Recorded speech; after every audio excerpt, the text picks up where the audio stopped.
Come to order. A quorum is present. The committee meets today pursuant to notice, and without objection, the chair may recess the committee at any point. I don't want to do that. Let me be honest with you, I'm glad to see you all back. I missed you all. And I would hope that at this point, that this committee, which I think is truthfully the most vitally needed committee in all of Congress when we talk about education and workforce, that we can come together and remind ourselves that the past, whether it be the past 7 weeks or what, is the past, and now we can get back to the work of the people that they've called us to do. So I'm delighted to see you all, and hope this will be a great and positive hearing, where we've had some negative hearings by right of what we need to do in this committee. There's always a good opportunity to have positive hearings looking at innovation in the space that we are most concerned with. Good morning and welcome to today's Committee on Education Workforce hearing. I want to thank our witnesses for joining us as we examine how innovation in higher education can expand opportunity, improve student outcomes, and make college more affordable. The need for innovation is clear across our higher education system. Only about 61% of first-time students earn a degree within 6 years, not 4 years. And completion rates are even lower for non-traditional and part-time learners. As a result, nearly 42 million Americans have attended college, but left without earning a credential. This some college, no credential population underscores a critical gap in our education system. Too many students invest time and money and effort in higher education without ever seeing the return they deserve. At the same time, a divide persists between how educators and graduates view workforce readiness. Nearly 9 in 10 educators believe their students are ready for the workplace. Yet only half of recent graduates feel prepared for entry-level roles, and just 1 in 3 believe their education was worth the cost, and their employers feel the same way. Meanwhile, the profile of the typical college student has changed. Today, most students are non-traditional, working adults, parents, caregivers, and veterans whose needs and schedules look very different from an 18-year-old living on campus. College also faced demographic and economic challenges. A looming enrollment cliff is projected to shrink the pool of new high school graduates entering college by about 13% between 2025 and 2041. And more young Americans are opting out of college altogether. Just 62.8% of 2024 high school graduates enrolled in college immediately after graduation, down 4 percentage points from 2019. These realities demand new technologies, new models, and new mindset to ensure higher education truly meets the needs of students and families. Fortunately, innovation is not a distant goal. It's happening right now, reshaping how students access, afford, and complete college. Artificial intelligence, or AI, for example, is transforming learning and operations. Students and faculty are using AI to brainstorm ideas, tutor, design coursework, and streamline feedback. Institutions are automating administrative workflows to reduce costs and improve service. High-quality online and hybrid classes are making college more accessible for working adults, parents, and veterans who need flexibility.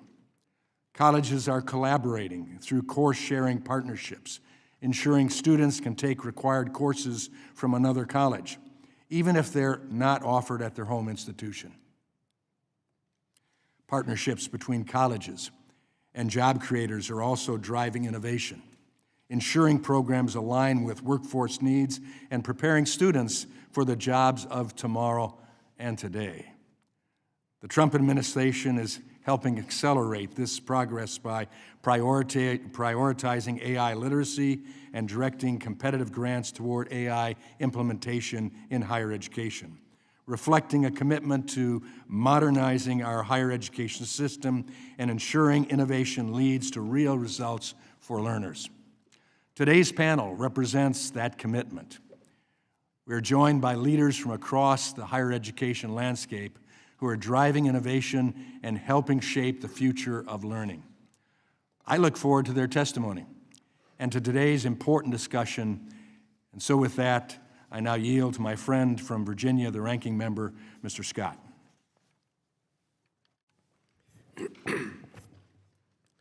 Thank you, Mr. Chairman. Welcome back. Good to see you. It's been quite a while since we've seen Republicans in town. Democrats came back a couple of times just to see if we could entice you back. Well, I was back and I saw you here. Okay, well, it was good to see you then, but it's good to be back and back at work.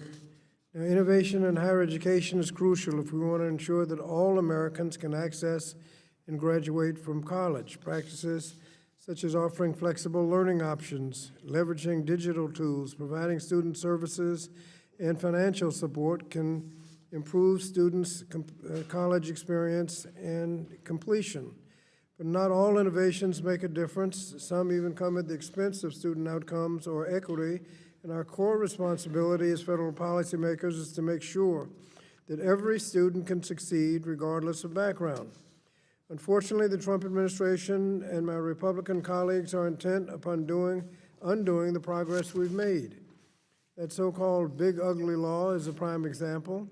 It eliminates grad plus loans, pushes students into predatory private loan market, makes it easier for predatory for-profit colleges to defraud students.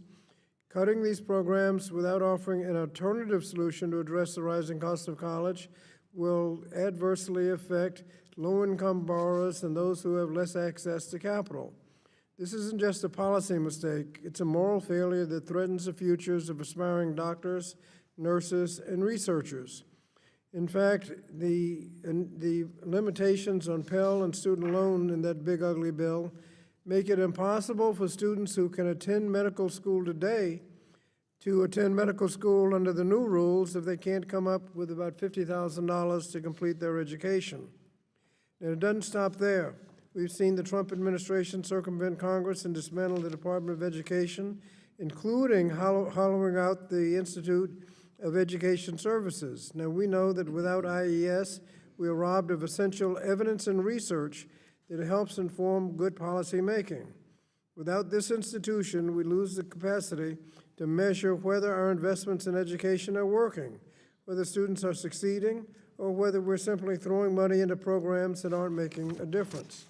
And the result, we lose the ability to hold publicly funded schools and colleges accountable. We can't even properly track student outcomes, let alone identify and fix what's broken. Moreover, we've proven that innovation in higher education can work when we focus on evidence-based best practices. Federal initiatives such as the Post-Secondary Student Success Grant, PSSG, are perfect examples of how we can help states and institutions innovate and implement programs with proven track records of improving student success. These grants are designed to help students not only gain access to academic support, such as tutoring and advising, but also help students graduate on time. And regrettably, the Trump administration has already made clear that it has no plan to fund these programs. Despite congressional Republicans and Trump administration's intent to take us backwards, the world around us continues to move forward. For better or worse, the new technology and artificial intelligence are in our workplaces and our classrooms. Our challenge now must be to understand how we can best leverage innovations without sacrificing student outcomes. We cannot allow innovation to intentionally or unintentionally leave certain students behind. True innovation can only be achieved if we prioritize addressing disparities in student outcomes and following the evidence and research. We are responsible for ensuring that all students, no matter their wealth or background, can attend college and achieve their dreams. This future must continue. This is a future that we must continue to build, not one where access to opportunity is restricted, but a future where we can push forward, expand access, and lift every student. Thank you, Mr. Chairman. I yield back. I thank the gentleman. Pursuant to Committee Rule 8C, all members who wish to insert written statements in the record may do so by submitting them to the committee clerk electronically in Microsoft Word format by 5 p.m. Today, 14 days or 14 days after this hearing. And without objection, the hearing record will remain open for 14 days to allow such statements and other extraneous material noted during the hearing to be submitted for the official hearing record. I'll now turn to what I've looked forward to and giving introduction to our 4 witnesses on the panel today. Welcome, and we appreciate you being here. Our first witness is Dr. Jeffrey Docking, the president of Adrian College from Adrian, Michigan, my home area, and sweatshirts that my 3 little granddaughters are wearing now of Adrian College. I look forward to your testimony, Dr. Docking. Our second witness is Dr. Colin Napier, the director of the Mississippi Artificial Intelligence Network from Gulfport, Mississippi. Welcome. Our third witness is Dr. Will Del Pilar, the senior vice president for higher education at Ed Trust here in Washington, D.C. Welcome. Our last witness is Mr. Tade Oyerinde. I hope I got that right. Close. That's phonics. Phonics help. The chancellor of campusedu.edu from New York City. Welcome. We thank the witnesses for being here today. Pursuant to committee rules, I would ask that you each limit your oral presentation to 3-minute summary of your written statement. The clock will count down from 3 minutes as committee members have many questions for you, and we would like to spend as much time as possible on the questions. Pursuant to Committee Rule 8D, the committee practice, however, we will not cut off your testimony until you reach the 5-minute mark. I would also like to remind the witnesses to be aware of their responsibility to provide accurate information to the committee. And so now I will first recognize Dr. Docking for your testimony. Well, thank you, Chairman Walberg, Ranking Member Scott, and members of this important committee. My name is Jeff Docking, and I've been the president of Adrian College for the past 20 years. It's a small liberal arts college about 35 miles south of Ann Arbor, Michigan, and I'm happy to talk to you today about one of the most exciting innovations that I've seen during my 37 years in higher education. Approximately 10 years ago, I came to the conclusion that the business model of higher education is terribly broken. College is too expensive, students are taking on too much debt, large increases in federal student aid programs are unlikely, and state-level support is leveling off. In addition to the broken business model, there's a second problem. Colleges need to do a better job of preparing students for the rapidly changing modern economy that we all live in. Society is changing so quickly, especially in the areas of technology, health sciences, and business, that we need to offer new majors that students desperately want and our nation desperately needs. But because it is so expensive to start new majors, it simply doesn't happen. I'm talking about critical majors like cybersecurity, artificial intelligence, data science, neuroscience, even supply chain management. Well, I'm pleased to tell you that I believe we have figured out the solution to solve most of these problems. The solution, which I will explain in greater detail in a minute, relies on colleges working together in a partnership in a way that they've never done so before to bring massive efficiency to our system. This innovative solution is not theoretical. It is happening now on 140 campuses nationwide and serving over 10,000 students annually at traditional colleges. Here's how it works. In 2018, when I realized the business model was broken, I identified inefficiency as the root cause. Colleges are very inefficient, making them very expensive places to run. We need to work together, especially in the areas of teaching and learning, to make them more efficient. And we can do this by leveraging technology that makes it possible for colleges to share classes in a much more cost-effective way. Now, the biggest reason why colleges have not shared classes in the past is because there was never a platform to do so, a platform that colleges could tap into seamlessly to give students great classes from great professors on other campuses, classes that students can take online, either synchronously or asynchronously, and for college credit on their own campus. Sharing classes is more difficult than it appears, but in 2018, I talked two recent Harvard graduates, Kevin Harrington and Connor McCarthy, to join me at Adrian College to solve this problem. And over the next 2 years, we built a platform that makes sharing classes seamless for everybody involved. We now can offer new classes and start new majors for only a fraction of the cost. Let me give you one example to show you how it works. At Adrian College, we very much wanted to start a new major in supply chain management, but we couldn't afford the startup cost. Hiring new professors, paying salaries, retirement plans, office space, technology.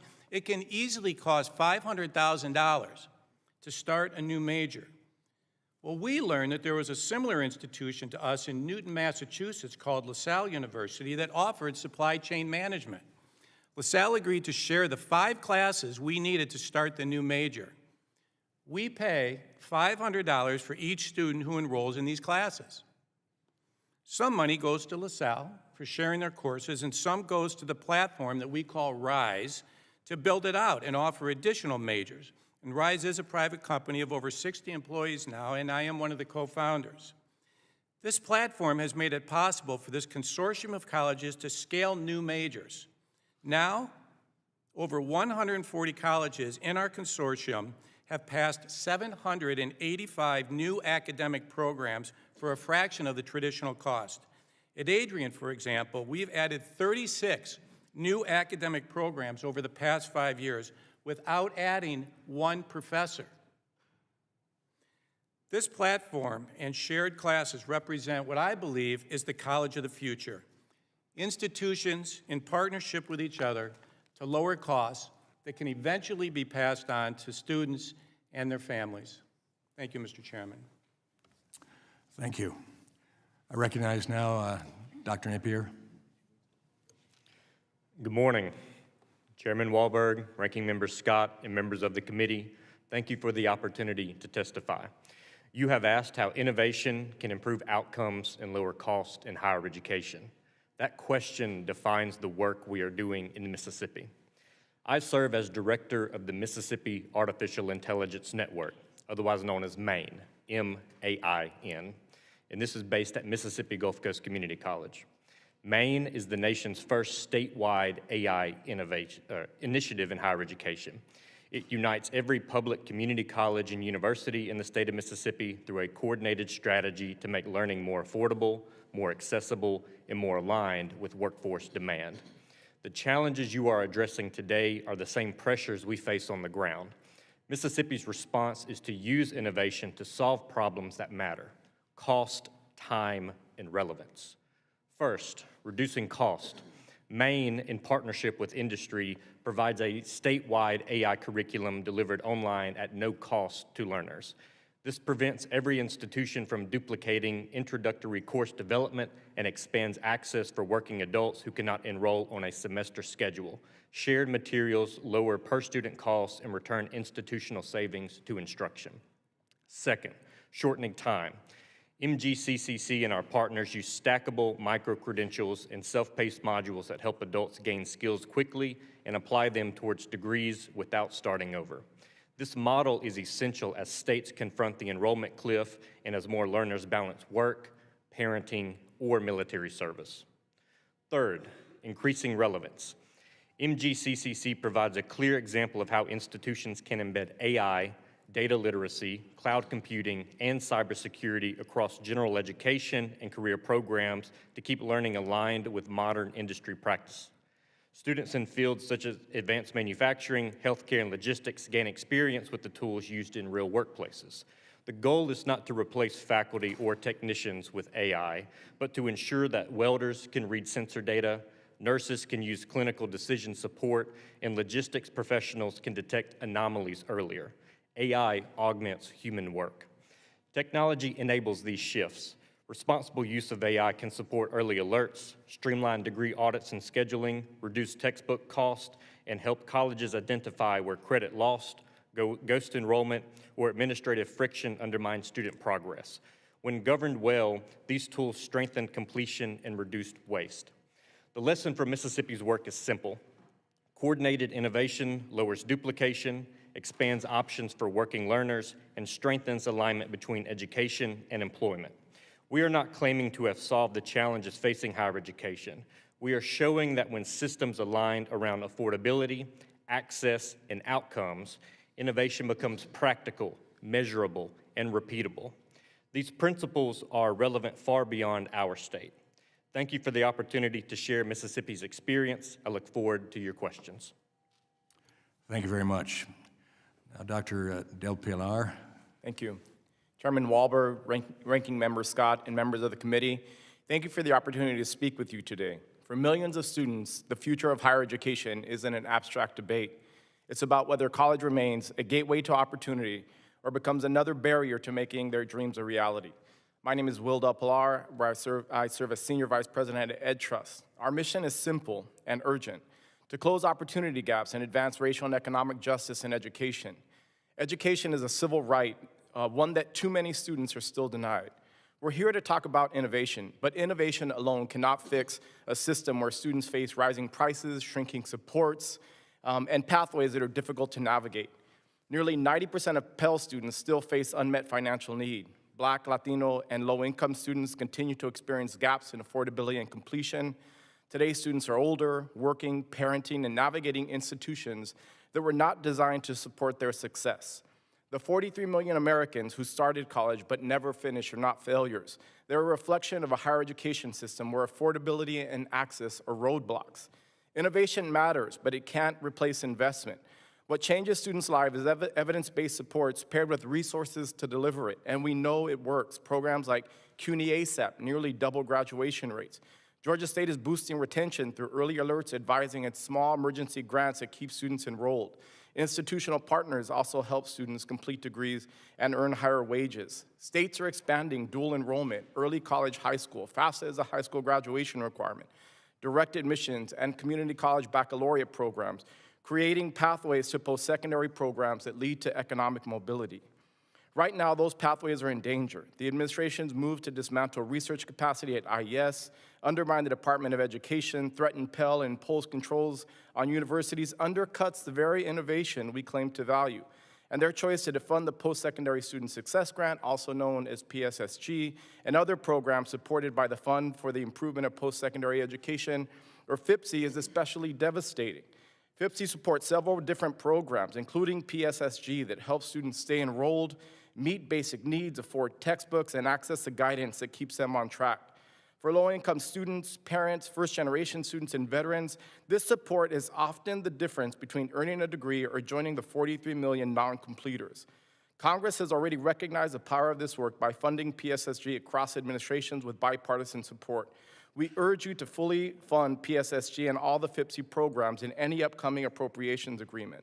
Our economy cannot afford millions more who start college hoping for a better life, only to be pushed out by obstacles we have the tools and the responsibility to remove. We cannot ask students to innovate their way out of underinvestment. We cannot demand modern solutions while stripping away data, staff, civil rights protection, and the basic supports that make student success possible. Students are doing everything we ask of them and more. They are working, parenting, and still pushing towards degrees that can change the trajectory of their family for generations. The question is not whether they are ready for innovation, they are.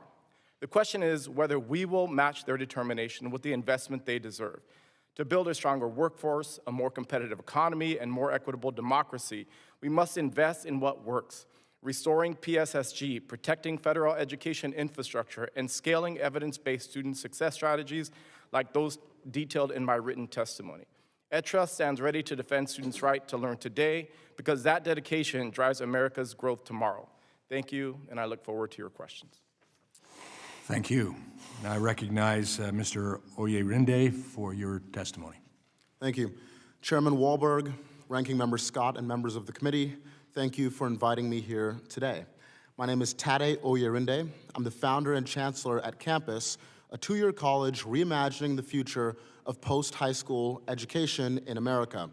At its best, American higher education is second to none on this planet, a system built to cultivate the talents of our young people and prepare them to lead productive and awesome lives. And when it's functioning properly, it delivers great results for society. We know, for example, that on average, young people who complete a bachelor's degree will out-earn folks with just a high school diploma by more than $1 million over the course of their careers. But I'm here today because, like many Americans in my generation, I've experienced firsthand that our higher education system has fallen off the tracks. The cost of college is out of control. We all know this. It's like a disease that just keeps on getting worse. And so to save money, millions of Americans are starting college off at our community colleges, which, when they work, are truly phenomenal. Schools like Miami-Dade and De Anza and Cupertino have the hardest jobs in the world and yet still deliver excellent outcomes for students at scale. But on a systemic level, far too often our community colleges are not equipped to be successful at actually improving the lives of students. Here's some data. The average community college in our country has a graduation rate of about just 30%. And just 14% of students who start off at a community college will actually transfer into and graduate from a four-year university, just 14%. Here's the worst part. Each year, approximately 260,000 students drop out of our community colleges holding a collective $1.5 billion in student loan debt, $5,700 each, and no degree. They have no increased earning potential and are now in debt. They're worse off than if they'd never gone to college in the first place. This is a crisis for our country. We've turned millions in my generation into unemployable debtors who started off adulthood with a negative net worth. They can't afford to buy a home, they feel they can't afford to have kids or take any risks like starting a business. And now there's an entire generation after us increasingly opting out of post-high school education altogether, asking themselves, why should I even try when a good education is so out of reach and AI is about to take all the jobs anyway? And so, in an attempt to be part of the solution, several years ago, my team and I acquired a two-year college to build out a new model, one where students don't have to choose between quality and accessibility. Today, more than 3,000 campus students are pursuing degrees in fields like applied AI and modern business administration. They're taking classes taught by a network of professors who simultaneously teach at our country's top universities like UT Austin and Stanford. Our classes are delivered live online, accessible but also highly engaging. Each of our students is paired with a success coach whose sole job is to make sure that they graduate. Students receive a bunch of additional things needed for success: a laptop, a Wi-Fi dongle so they can attend class from anywhere, free mental health counseling, free math and writing tutoring. And the best part is we've managed to figure out how to deliver all of this while keeping tuition priced below max Pell, meaning low-income students pay nothing out of pocket, and middle-income students can cover annual tuition with just a summer job at the mall or the movie theater down the street. While it's still early, our model's results speak for themselves. Our graduates who get a 3.0 GPA get guaranteed transfer admissions into dozens of great universities across the country.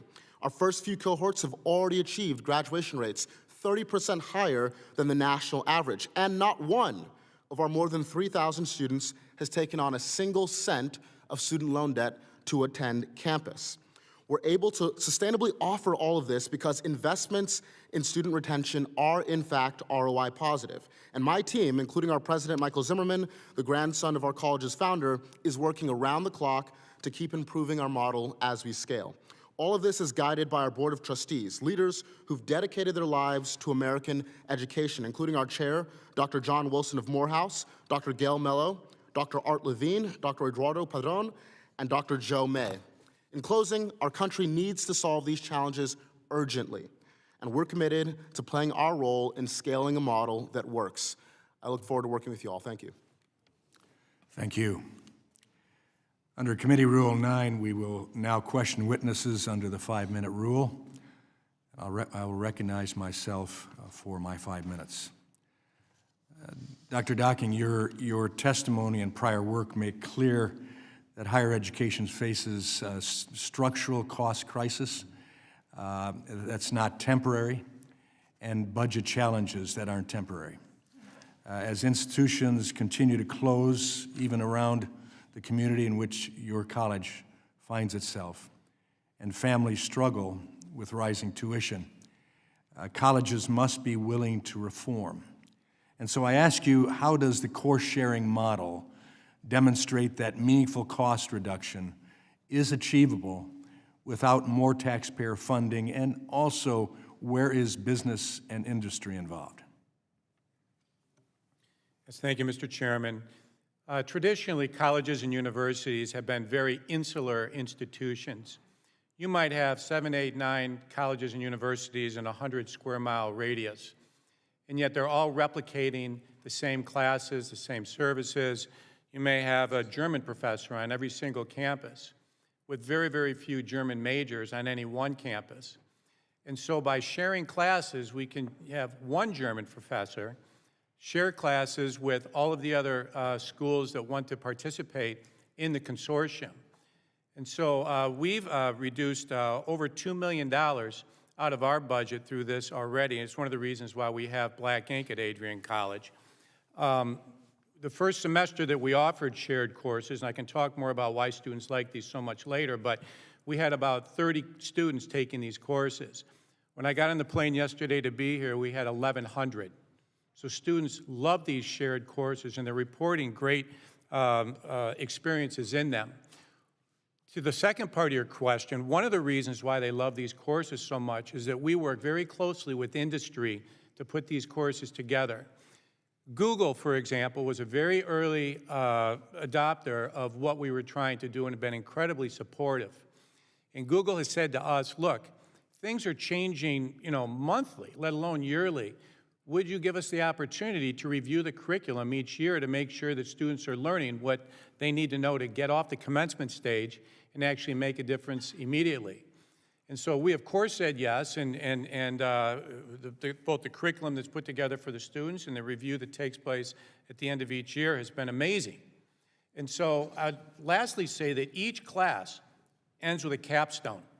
So all the knowledge that they've gotten from the class needs to come together in some type of relevant project that students can put on their resume to impress future business leaders. So all of those things are part of these classes, and students have really taken to them.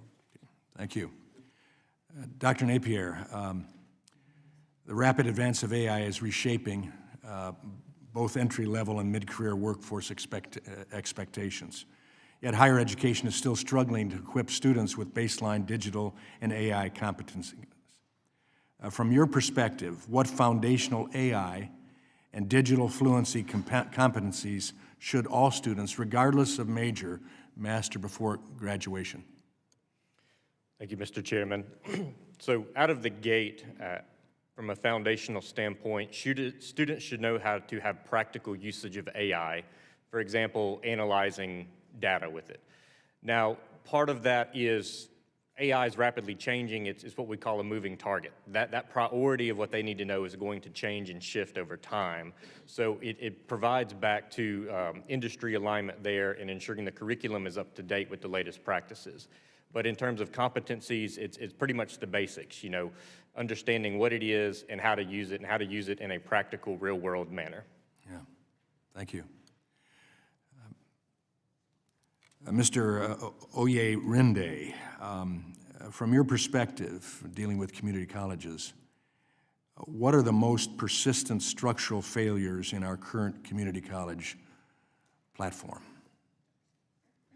Well, it's really about the students that our community colleges are serving. They're serving, I think, in many cases, the most challenging students to serve. They're doing the Lord's work. And those students need more support than most community colleges are currently equipped to be able to provide. As Dr. Will Del Pilar said, CUNY ASAP has already demonstrated a lot of what works. You provide students with coaches. At campus, every student, for every 50 students we enroll, we have a coach. This coach is there providing the kind of work my parents did when, they're kicking my butt when I start slacking, and they're a shoulder to lean on when things get tough. And that's what we provide to every student. And quite frankly, that's what's needed if you're serious about getting graduation rates up. Well, because many of these students don't have parents who went to college or university like mine did. We hear from students all the time, their dad's actually discouraging them from remaining enrolled and saying, go get a job at Walmart and help me out with the bills. And so what's needed is a lot of students need these wraparound supports. The challenge that community colleges have structurally is that they can't figure out how to economically offer what we already know and the science has already shown works.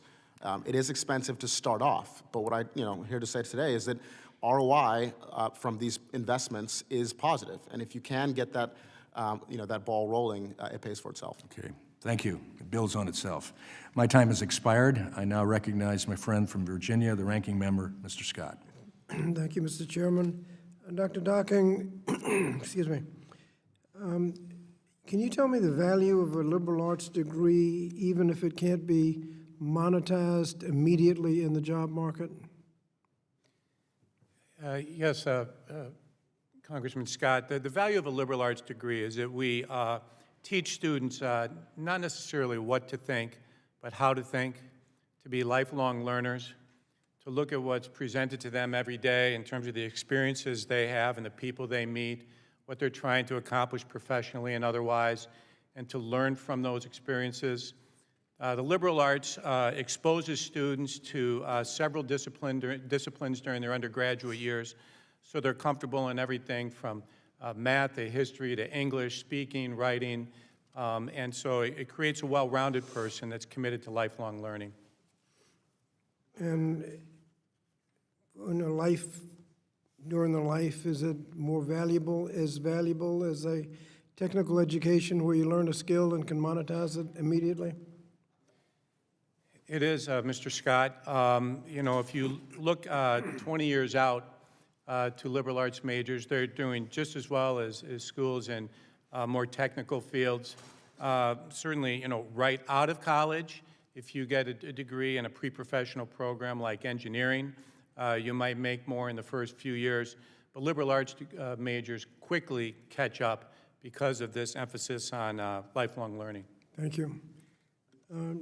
Dr. Del Piar, can you tell me the effect that financial support has on a student's likelihood of completion? We know from the research that students oftentimes leave college because of small life events that move them off of the pathway. So for example, I was visiting a community college in Tennessee where students, the average emergency grant that a student received was $80. And that was the difference oftentimes between students being able to stay enrolled or students having to leave. So programs like the Higher Education Emergency Relief Fund that Congress invested in years ago make a huge difference. We've done some research looking at programs in Texas. And during that time, the institutions with the most Pell students actually had higher than average retention rates because of those emergency grants that provide students with the resources just in time at the point where they needed them or where they were experiencing oftentimes a life challenge that may put them off track.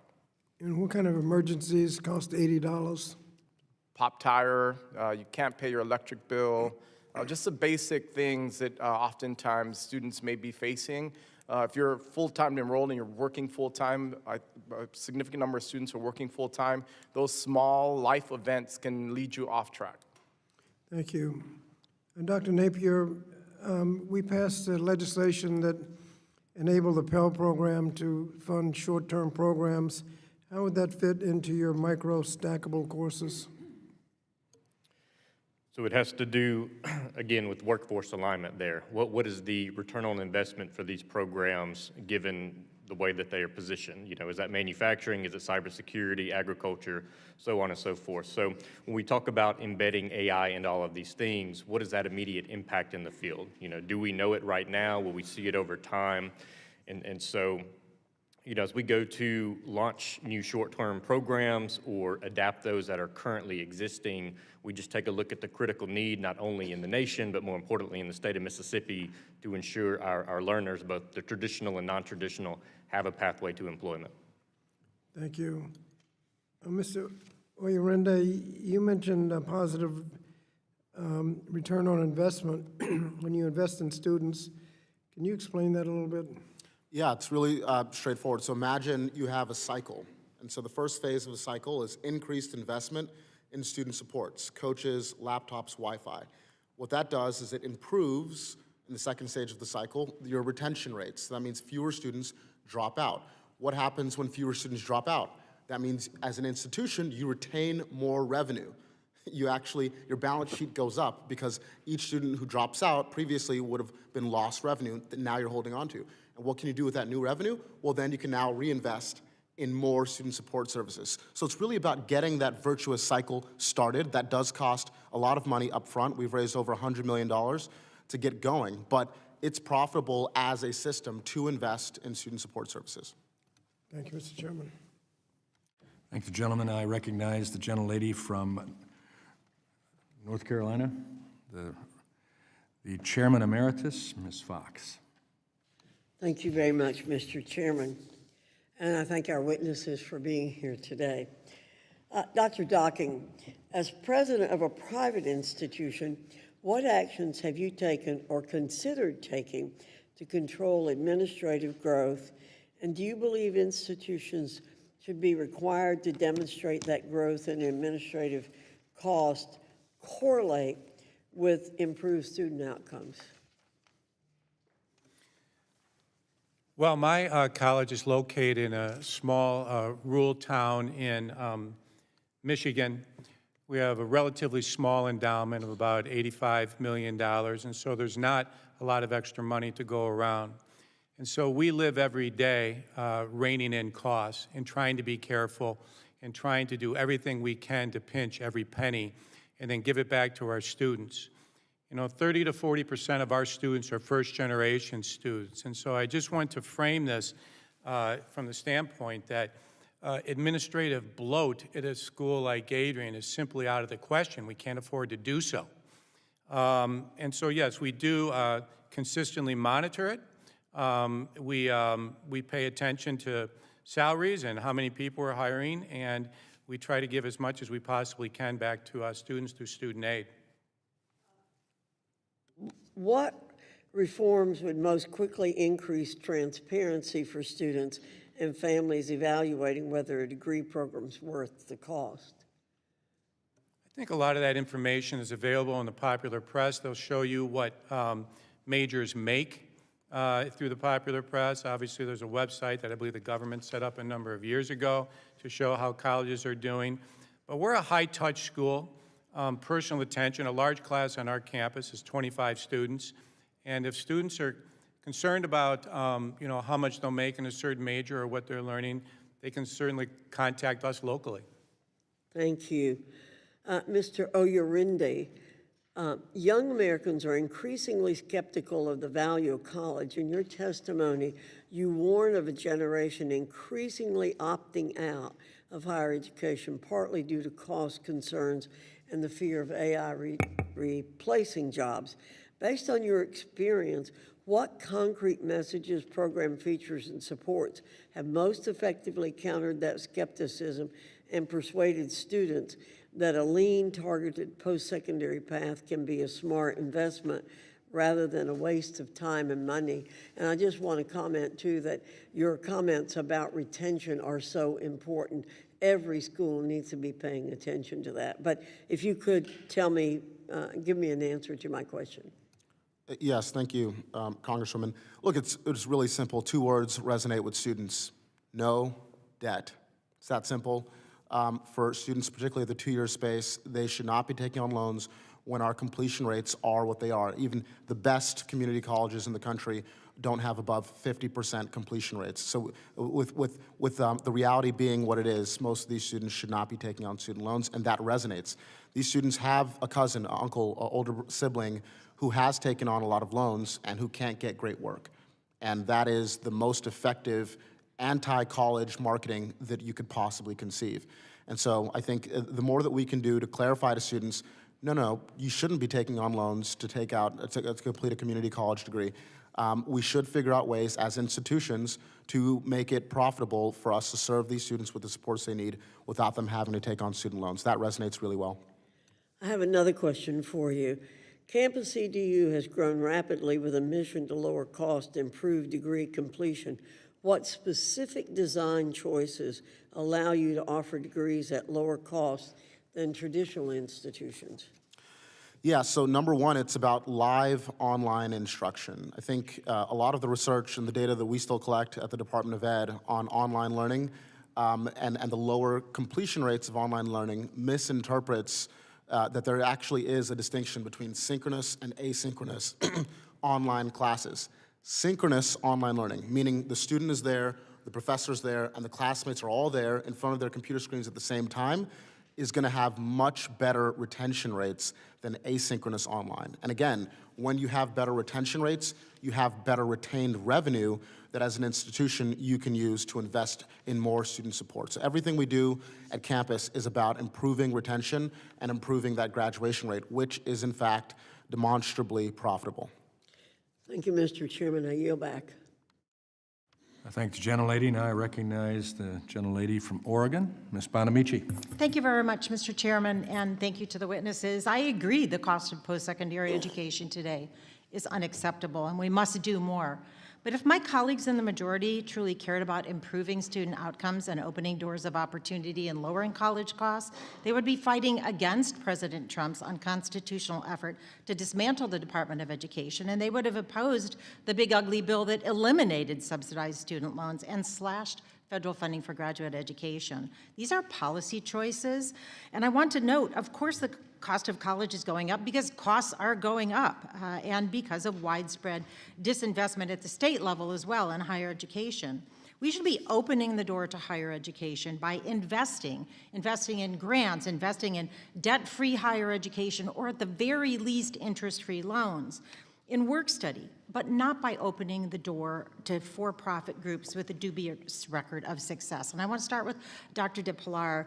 We already have several programs that improve student outcomes. The high school equivalency program, you mentioned the emergency program, loan program, the college assistant migrant program, TRIO, and Gear Up.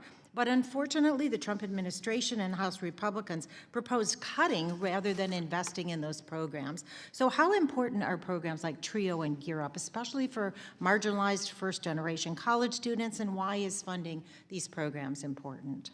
I think providing students with pathways and information for college is critical. And so these programs serve as that important social capital resource that many times students oftentimes lack. There's really good research, it's called the Wisconsin Status Attainment Model, that shows that students who actually have one person in their life who is telling them about post-secondary education, that is investing time in them, actually have higher academic and occupational outcomes than those students who don't have that. They've been repeating this study since the 1950s. In rural towns, they've done it in urban areas, and they've done it in other areas, and it's called significant others influence. These It really makes a programs difference. I don't want to interrupt you, but I have yes. another question I want to move on to. They serve as that critical connection point for students. Absolutely. And Dr. DePilar, 2024, the Digital Education Council survey showed that institutes of higher education are facing these simultaneous challenges.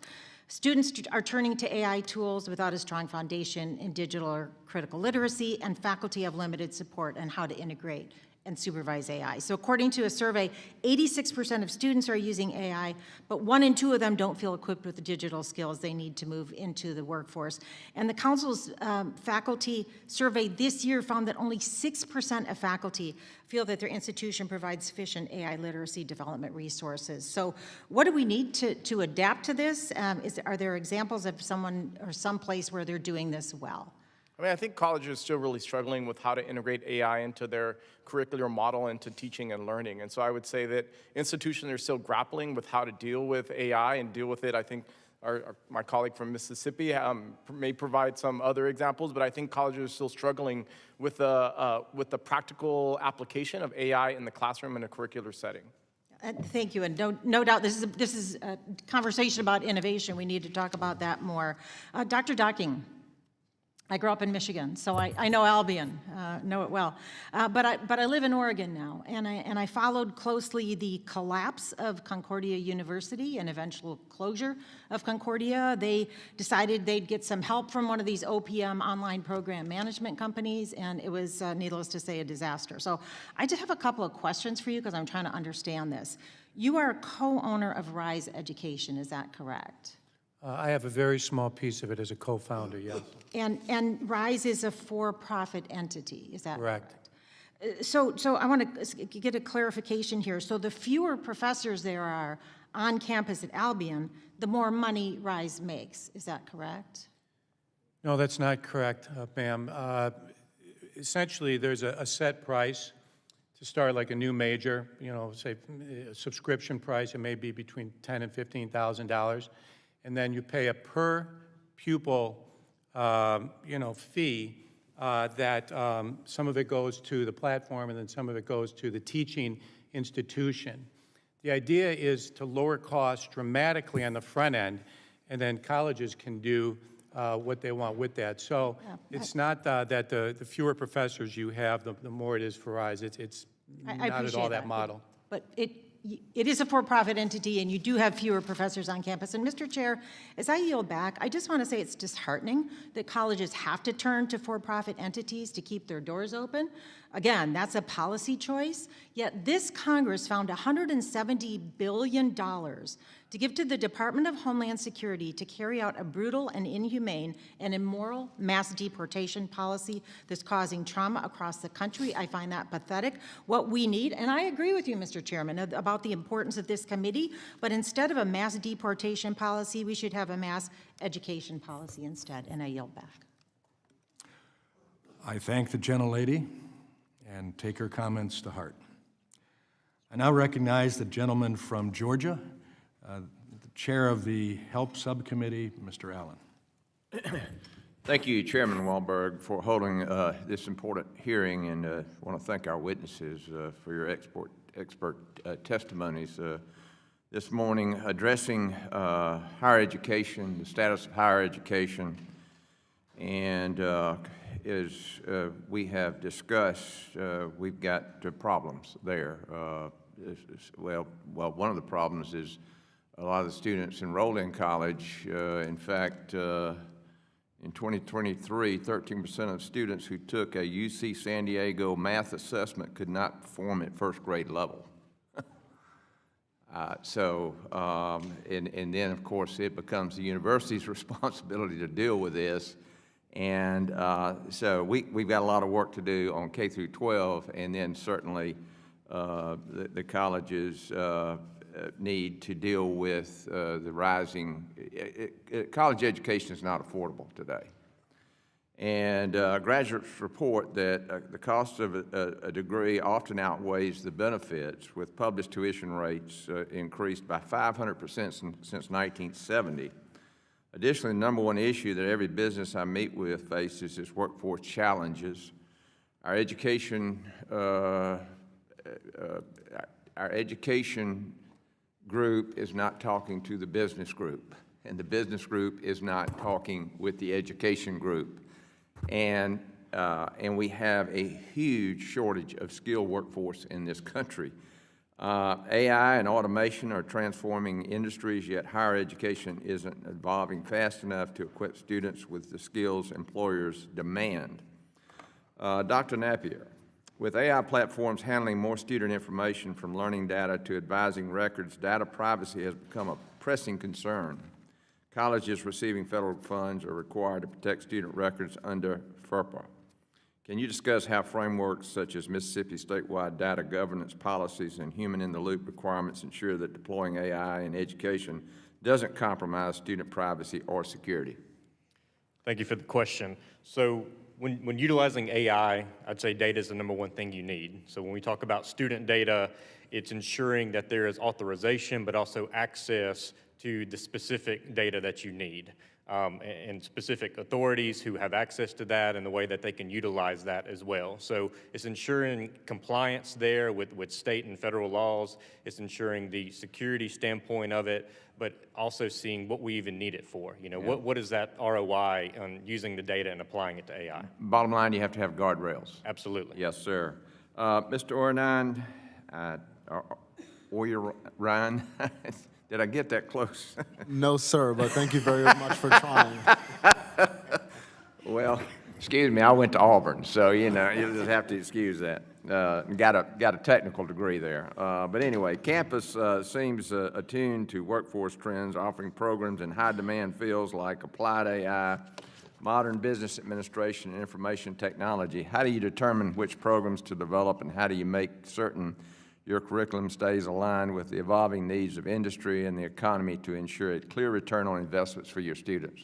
Well, as Dr. Docting already said, you have to work with employers. If you're not, as an institution, spending a lot of time with employers, trying to understand not just what skills and competencies are relevant today, but what are the needs of the workforce going to be 5 years from now, which is more challenging than it's ever been with the advent of AI, you're not going to be setting up students for success. And I think I would advise other institutions to just decide, what are you here to do? What is higher education for? You know, some institutions, it's a country club for the affluent children. Others, it might be a minor league sports team. Our two-year colleges, for sure, need to be preparing students for career and workforce readiness. And that's what we've decided to do, and the way you do that is by interfacing with employers closely. Good, good. Well, obviously, we've got a lot of work to do in our education system. Technology is moving rapidly. We're in a global competition on AI and broadband and 5G, and then there's going to be 6G. So it's moving at lightning speed, and somehow we've got to give young people the opportunity to and prepare them for the future. Mr. Dockin, you got any comments regarding? We got 9 seconds. I just want to affirm everything that you just said. We've got a long way to go. What I want you and the other members of this committee to know, though, is that from the college side, I do believe we're working together much more closely than ever before to bring down the cost for students, as indicated by this consortium. Great, that's good news. Mr. Chairman, I yield back. I thank the gentleman. I recognize the educator from California, Mr. Takano. Thank you, Mr. Chairman. Mr. Del Pilar, I want to focus in on dual enrollment and early college. Can you tell the committee how dual enrollment in early college brings down the cost of college? I mean, there are lots of positive outcomes that result from dual enrollment, but in a perfect world, students are taking courses that they won't have to repeat in college, so they're earning college credit. A well-designed pathways model can save a student from 12 credits up to the first full 2 years of college. So early college high school models, for example, students will graduate with an associate's degree. That is saving a student 2 years of college tuition. Depending on the funding model of the state, there are states that will pick up the entire cost of that. In some states, it requires a student to invest resources, which obviously creates some inequities in who can participate. Okay, so it varies from state to state. Does vary. Can you tell me, have early college or dual enrollment or middle colleges, have these situations been increasing over the past decade? I mean, dual enrollment has increased dramatically over the last, I would say, 3 to 5 years, with a significant number of high school students taking advantage of dual enrollment courses. We've also kind of seen the explosion of early college high schools. There's a lot of really good models in the lower Rio Grande Valley in Texas that are actually doing quite good work in advancing opportunities for students, for low-income students from the lower Rio Grande Valley who are graduating high school with an associate's degree the same day they walk across that stage. Mr. Del Pilar, my experience on this committee is there's been bipartisan interest in this topic. Mr. Chairman, I would urge the chairman to consider having the committee do site visits around the country where dual enrollment and early college and middle colleges are working. Can you tell the committee how dual enrollment, whether it's early college, comprehensive or not, has improved the prospects of minority students? The research on dual enrollment is quite promising. When we look at the results of dual enrollment, students, it increases high school graduation rate, it increases college enrollment, it increases the likelihood of degree completion, there's shorter average time to earn a credential. We know that low-income students who participate have higher levels of degree attainment than their peers who do not. And so we know that it has a lot of positive outcomes for those students who may not see themselves as a college student, but with success in one dual enrollment course, they're more likely to go on and earn a post-secondary credential. Mr. Del Pilar, can you tell me, how has the federal government historically been a part of helping this model proliferate or increase across the country? Has the Department of Education been helpful in that regard? Historically, the department, several years ago, they ran a pilot which allowed students to use some Pell access, an experimental program that allowed students to use Pell access for dual enrollment.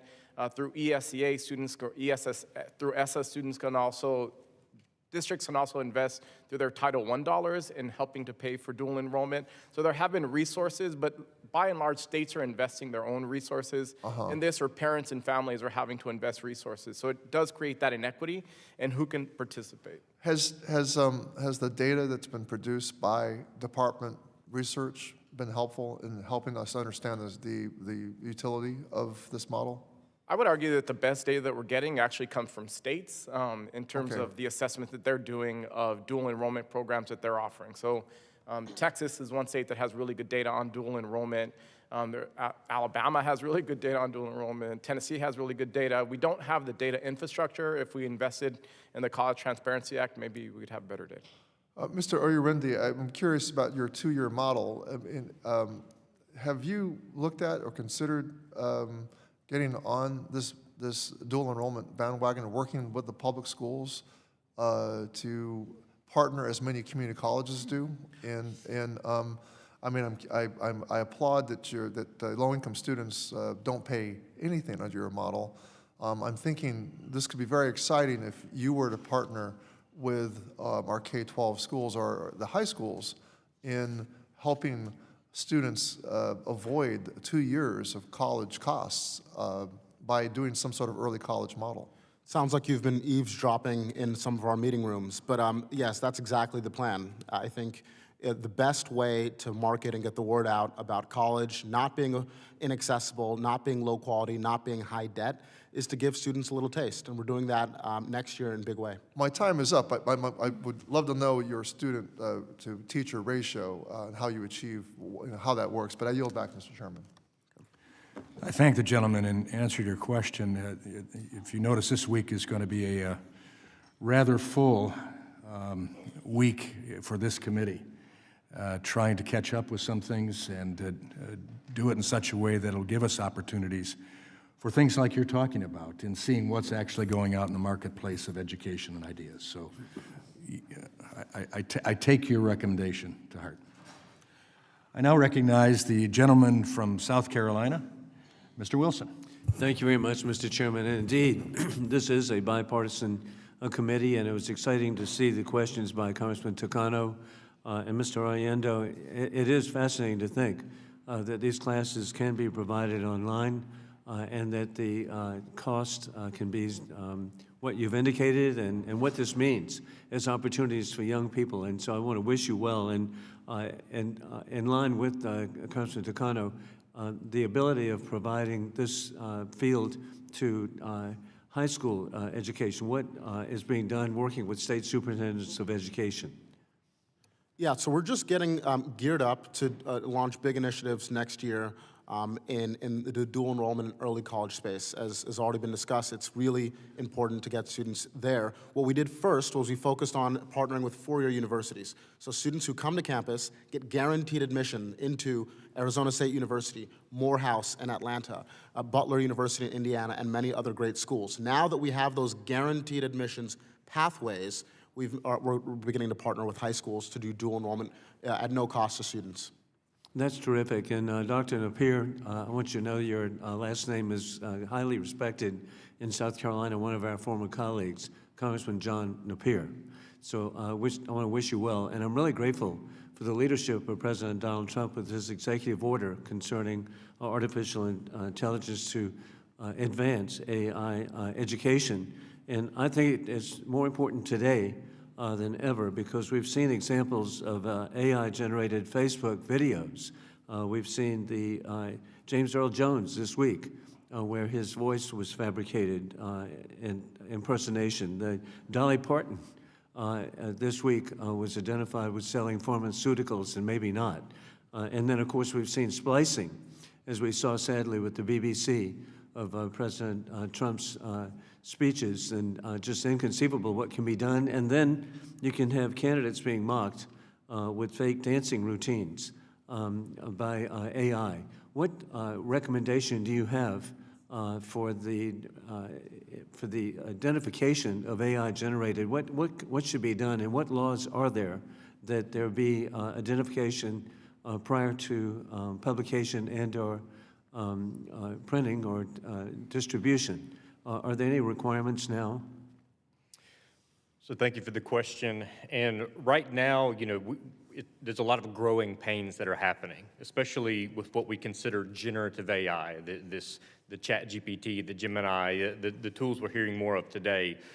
Those are still, in my opinion, in their infancy. So we're learning the good, the bad, the ugly that comes to play. But we're seeing the companies behind these tools become more innovative and find ways to identify generated imagery or videos or audio to better identify on social media platforms or just for the public view. But all of this goes back to data literacy or AI literacy, understanding the power of it, that the capabilities at hand, and understanding that one bad apple should not spoil the bunch for everyone else. There's a lot of innovation at play, but there is a lot of things we need to consider with the advancement of this. And I'm really grateful that Congressman Tom Keene of New Jersey has offered legislation that would help identify by disclosure transparency of AI generation. And in particular, it's something that I would like to see possibly at the bottom of the screen of anything that has been AI generated, that it would be identified as AI generated. And so we can respect freedom of speech. We don't want to reject that. But at the same time, the public needs to know whether it's been generated or not. Is it actually the individual who may be doing a dance routine? So transparency would be the answer in this case across the board. From a end user perspective versus the company generating it, there needs to be understood what is being done and how it could potentially be manipulated, of course. But the transparency is key in that, and understanding how it was used and what percentage has been generated by it, and of course, as always, the accuracy or inaccuracy of the things being produced. Well, I'm really grateful that as you're studying this, that it be looked into, because for the American public, we want to have freedom of speech, but we also want to protect a person's reputations and avoid the abuses, as you indicated, of what could be really good. And so I want to thank you. I wish you well. I'm so grateful for President Trump's leadership. I yield back.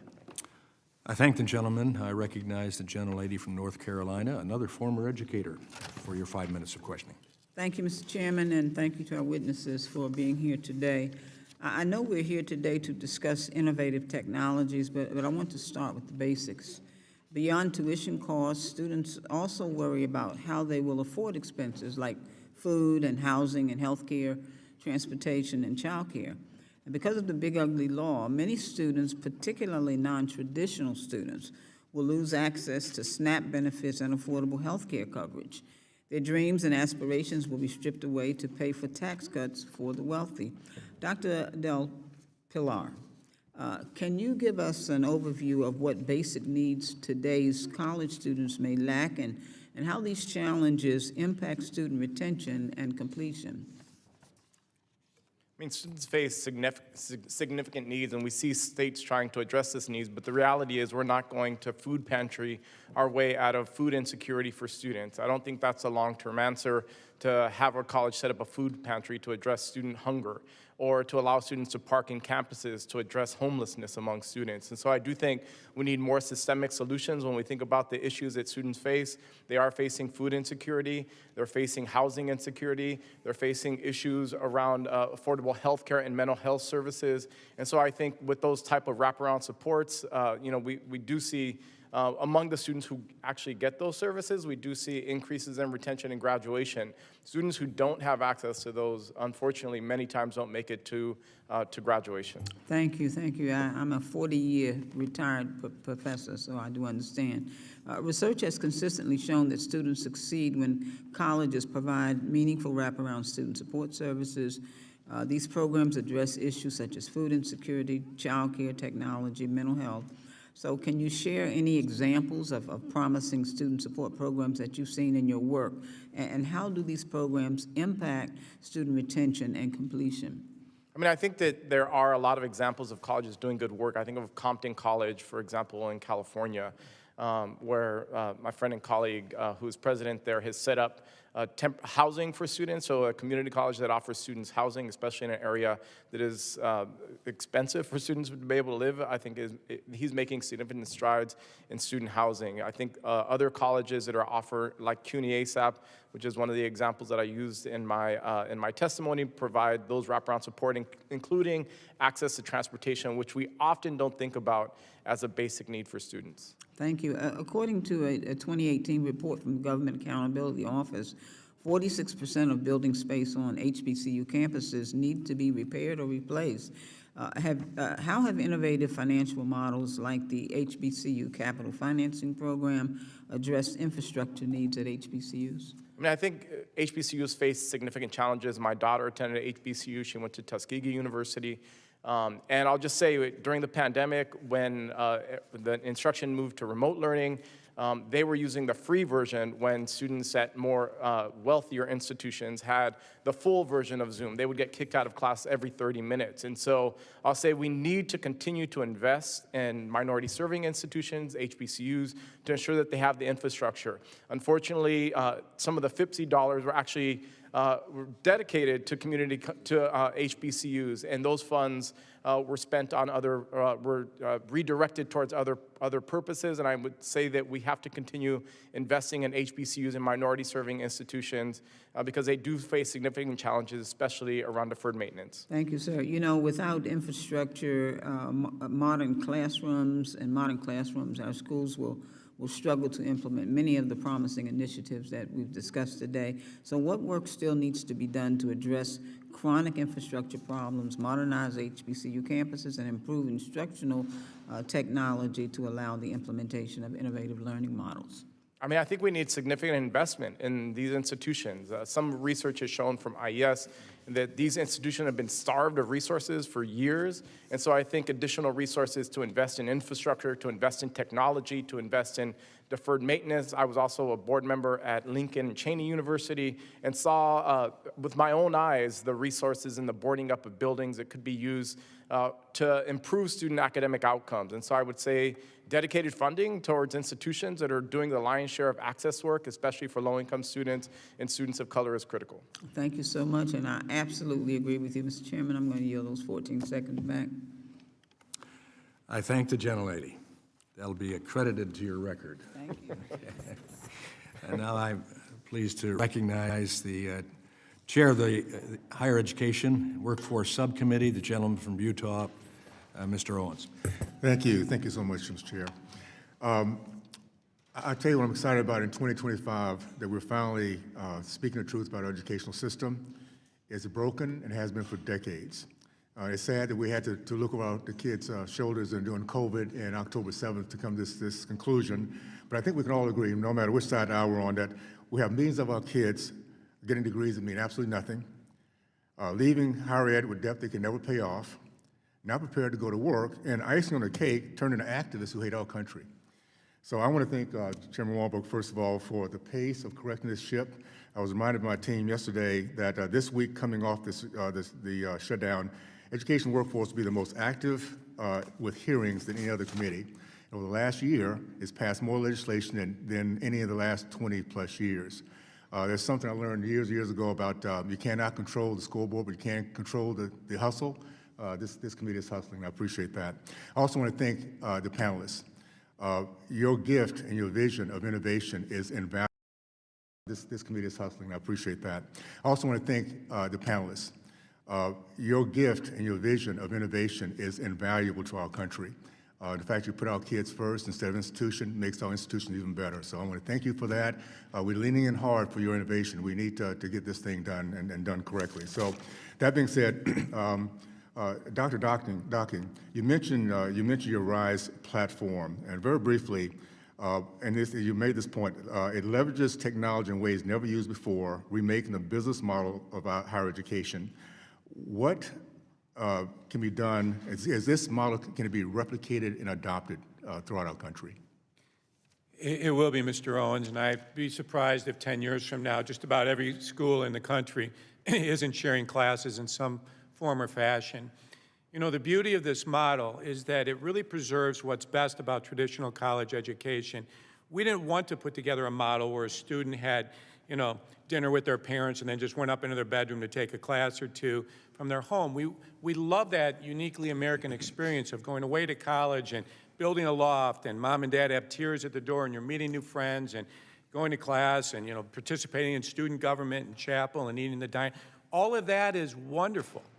We want to preserve that, but we have to figure out a way to control costs, and the way to do that is through technology and sharing. And so we feel like, and it's like I said, it's happening on 140 campuses now nationwide, that this working together, this partnership, which is a word that we use a lot, can preserve what's best, but bring an element of technology into it to truly lower costs in a much more effective way. Thank you. I just want to make a point. I'm taking courses now in Hillsdale College in the morning. We'd love to have that kind of connection with you guys for sure. That kind of stuff is good. So anyway, Dr. Nadler, with the implementation, based on your statewide work, the implementation challenges do you frequently see on the ground, which actually supports have proven most practical in helping colleges' affordability in AI? So I think the challenge still remains making AI important for individual usage, whether that's students or faculty or administration. So if I'm an English instructor, how can I best apply AI to my practice? If I'm, teaching an advanced manufacturing course, again, how can I best apply? And I think as we continue to see more of the adoption in these specific areas and fields, we're going to see building of trust and comfort, and that's going to, in turn, go back to our students in the way that they can engage with it. Because our instructors are trusting. We're doing what we call educate the educator, and turning around and providing that for our students. And the things that are working, of course, is communication amongst the faculty and the students, the administration and the faculty, but more so the employers, the workforce, and them turning around and telling academia what they truly need in this current time. Thank you, thank you. Mr. Oyerinde, I actually had a little bit of a longer question, but I'm running out of time. I just want to ask you real quickly, how old were you when you decided to purchase this two-year college? I think I was 28 or 29. Okay. Can I just ask all of you guys and all those innovators who are listening in, please, let's add to your curriculum capitalism, free market, impact on growing our middle class. We've had so many decades of our system hijacked by anti-capitalist Marxists, and we need to be more non-averse.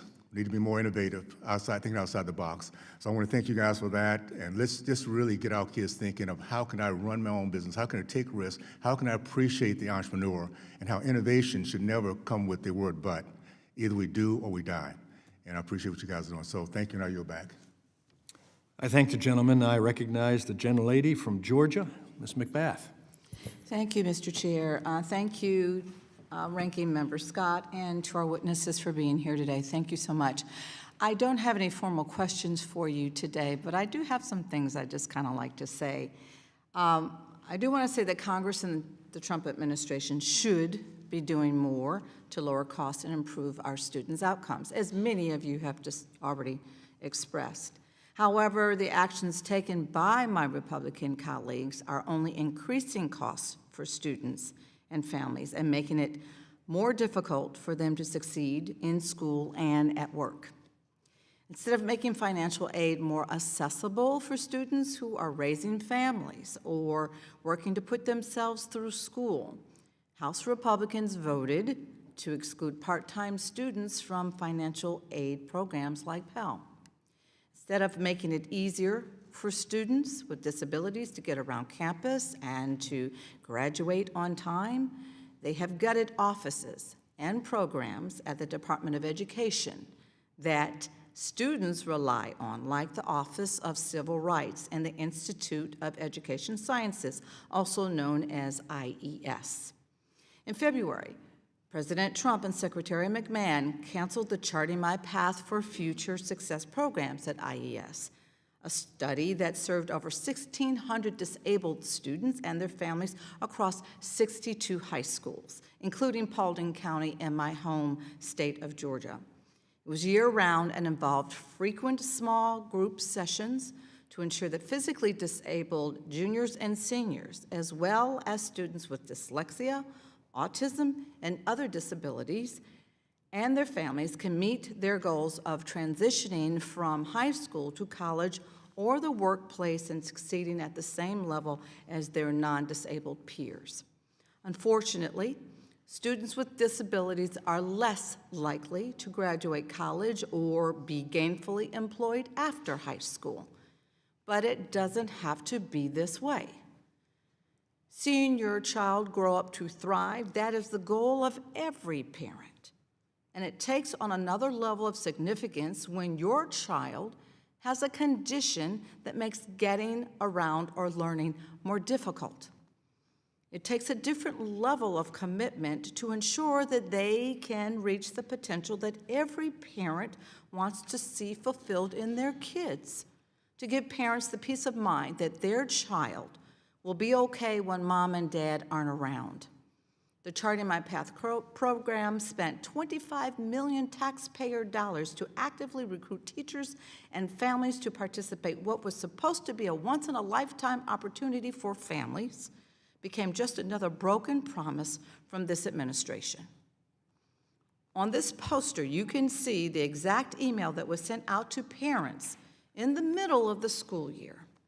It says, the federal funding provided by the Department of Education for this initiative has been discontinued immediately, and our district can no longer continue the Charting My Path study activities. When I showed this email to the Secretary during her appearance before this committee last year or earlier this year, she couldn't even remember the program. That's how little our students' futures mean to her and to this administration.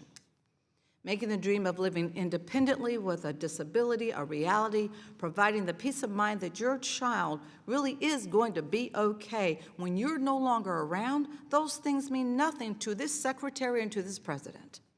Let me be very clear. There's nothing innovative about canceling programs in the middle of the school year without any say from parents. There's no innovation in wasting $25 million taxpayer dollars only to let hundreds of families down after you promised to be there for them. Time and time again, this administration and the Republicans in Congress ask the people to listen to what they say, but then ask them to ignore what they do. I look forward to working with any Republican colleague on real solutions, not just talking about them when it's convenient and then canceling programs that are meant to solve the very problems brought up in these hearings over and over again. And I yield. I thank the gentlelady, and I recognize the gentlelady from Illinois, Ms. Miller. Thank you, Mr. Chairman, for hosting this hearing and to each of our witnesses for testifying today. And I'm so happy to hear how you're innovating. You're looking for ways and solutions on how to improve our educational system. I really appreciate it. Given that the central challenge of attending college is affordability, it should come as no surprise that the average cost of a college degree has roughly tripled in the last 25 years. Currently, an in-state student attending a public university spends over $27,000 per academic year. This is a major increase from 1999 to 2000, in which the average total cost was roughly $9,000. In my home state of Illinois, the current cost is even higher, with some in-state students spending up to $40,000 per year, which I do want to inject that in Illinois, a sanctuary state, our governor has secured special eligibility and aid and benefits for students that are not here lawfully, but that's another subject. But in order to finance this education, 42.5 million students take out federal loans and may take them out for up to 20 years to pay for them. In fact, when you add in student loan interest and lost potential income, some bachelor's degrees can cost over $500,000. Despite the rising cost of getting a degree, colleges are failing to adequately prepare students to enter a rapidly changing workforce, which I believe our witnesses are here because you're looking for solutions here. Too many students are pressured into getting an expensive four-year degree when more affordable community colleges and trade schools could teach them the skills that are far more practical and marketable. I believe that everyone should have an opportunity to pursue an education, but we must find solutions to make college more affordable and a better return on investment. My first question is for Dr. Napier. Could you please elaborate on how artificial intelligence affects students' workforce readiness? Simply, how do universities ensure that AI bias does not negatively impact student learning, keeping in mind that most AI models tend to favor left-leaning narratives? Thank you for the question. And the key element here is human in the loop. Having human oversight with implementation or involvement of AI when it comes to the instructional pathway, for faculty to student or for any other operational aspect of that there. So there needs to be clear instructions and policies. There needs to be the human oversight, as I mentioned, and of course auditing, and even making a comparison amongst multiple models. So when you do find a left-leaning AI model presenting its information, how do you address that then? So it could be, it depends on the context there. If you're in a development deployment stage, maybe you could fine tune it to re-emphasize some of the topics at hand. But beyond that, I think it goes back to how you're talking to it, the prompting, so to speak, the effective communication there. But it's also very much dependent on the data in which these models were built upon, which a lot of times we as the end user don't know about. And secondly, Dr. Docking, can you share some examples of how your course sharing platform has helped other colleges and universities in developing their online courses? Yes, ma'am. Many of these colleges are located in small towns throughout America. There's essentially 800 to 900 Adrian colleges out there, and they're really economic drivers for these small towns. These colleges can't even find professors in these small towns to teach things like AI and cybersecurity and even computer science. And so this model allows them to draw on the strength and resources and intellect of various other communities that have these resources so that the students on their campus can have the quality of education that they'd like to have, and it'll make a difference when they hit the workplace. So it really creates a much more robust pool of professors to teach these students than we can often find in these small towns. That's great, thank you. And lastly, Mr. Oyerinde, sorry. Can you share some examples of partnerships with Campus EDU, how you've lowered costs and outcomes for college administrations? Yeah, look, obviously, and I know we're almost out of time, AI to help automate a lot of back office processes frees up students' time and professors' time to spend time with students directly. Thank you, keep up the great work. I thank the gentlelady, and I thank Mr. Oyerinde as well. Very seldom do we have witnesses that recognize the time.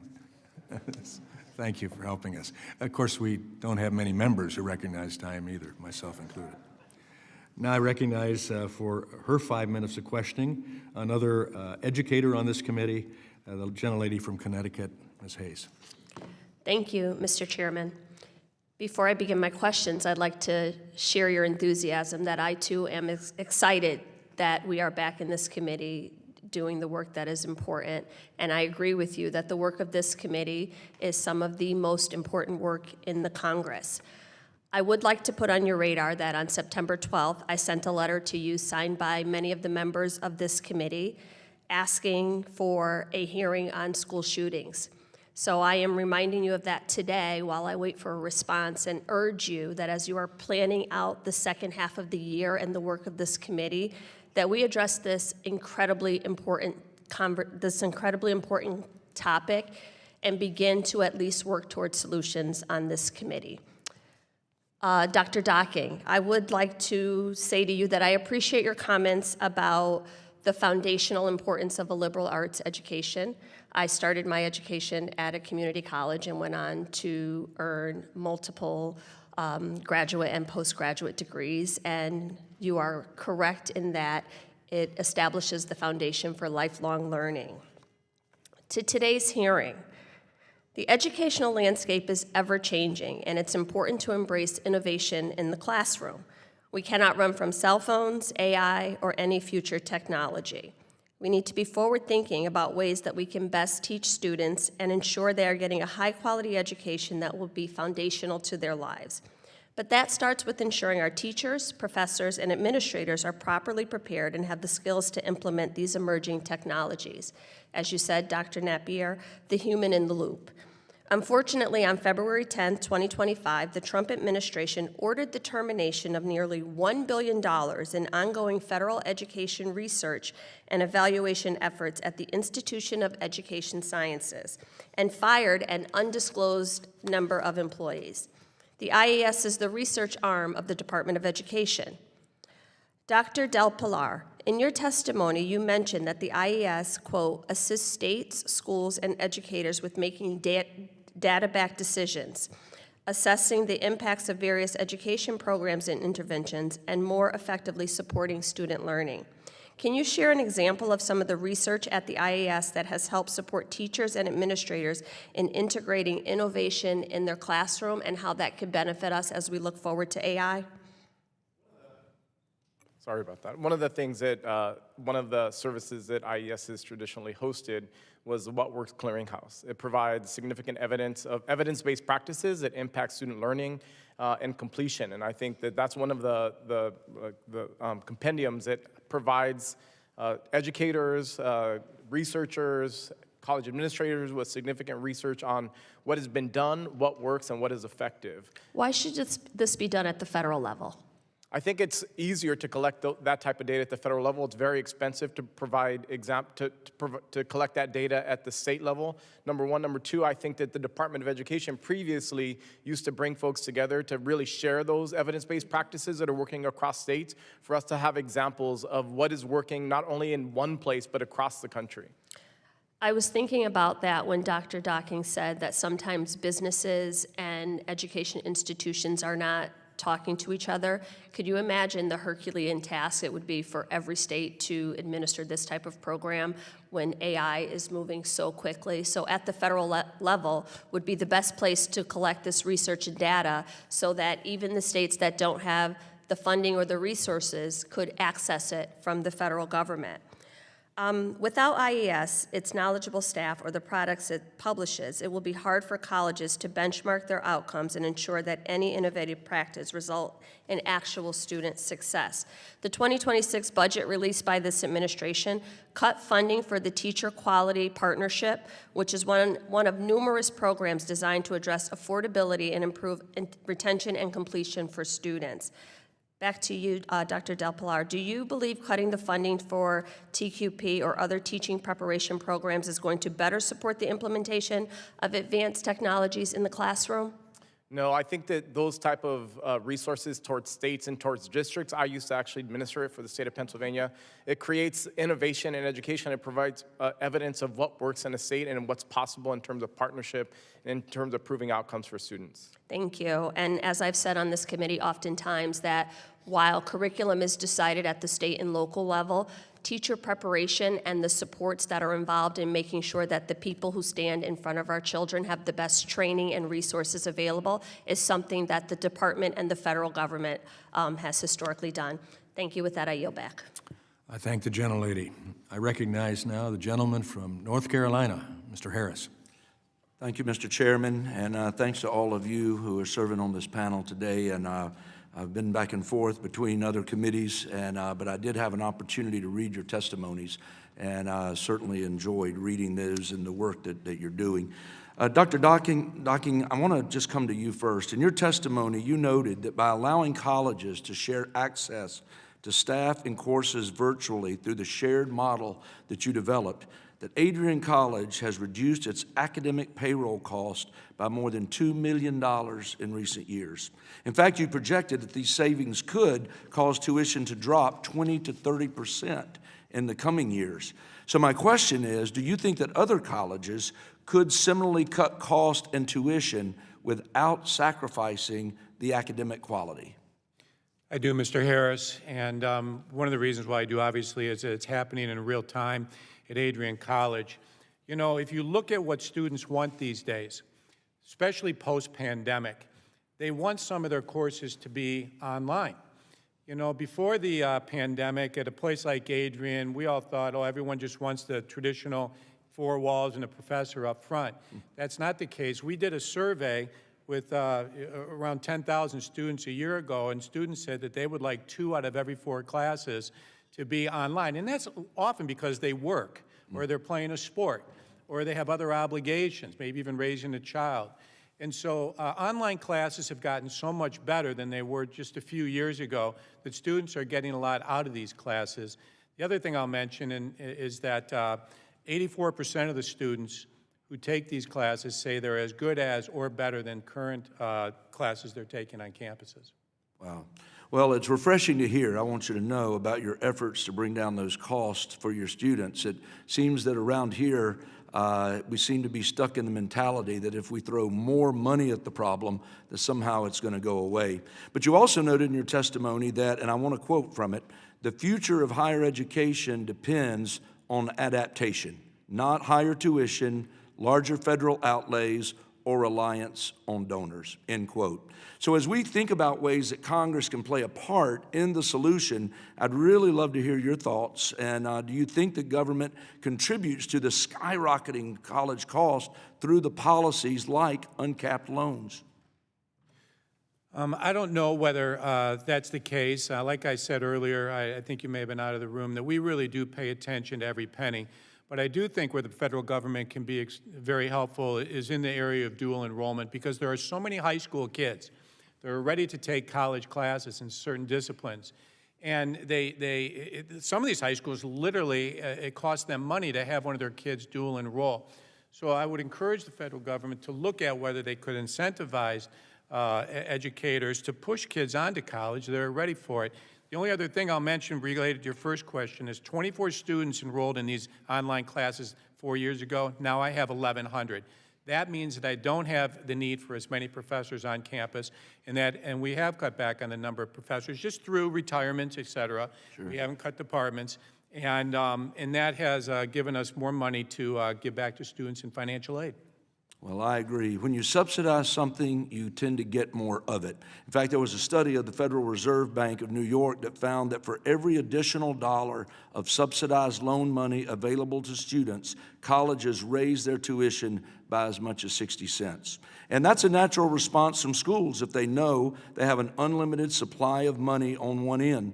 But over time, that policy, I believe, is breaking our system because it doesn't set students up for success. And it's clear to me today that the private sector is going to lead the way in bringing down college costs, but that the federal government needs to ensure our policies will incentivize that same thing. And I'm glad that the big, beautiful bill we enacted had some common sense caps on the amount of money students can borrow. In the last 40 seconds, I want to go to you, Dr. Napier, if I may.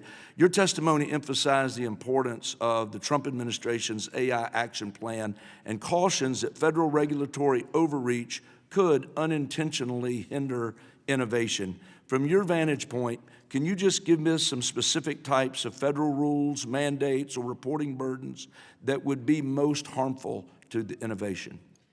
Thank you for the question. And in general, any sort of mandates here will slow the progress of innovation. So if there needs to be anything enacted, it needs to be clear and pretty open to allow people to innovate in the space and just to allow us to do great things. Great. Well, thank you. With that, Mr. Chairman, I yield back. I thank the gentleman. I recognize the gentlelady from Pennsylvania, Ms. Lee. Thank you, Mr. Chair.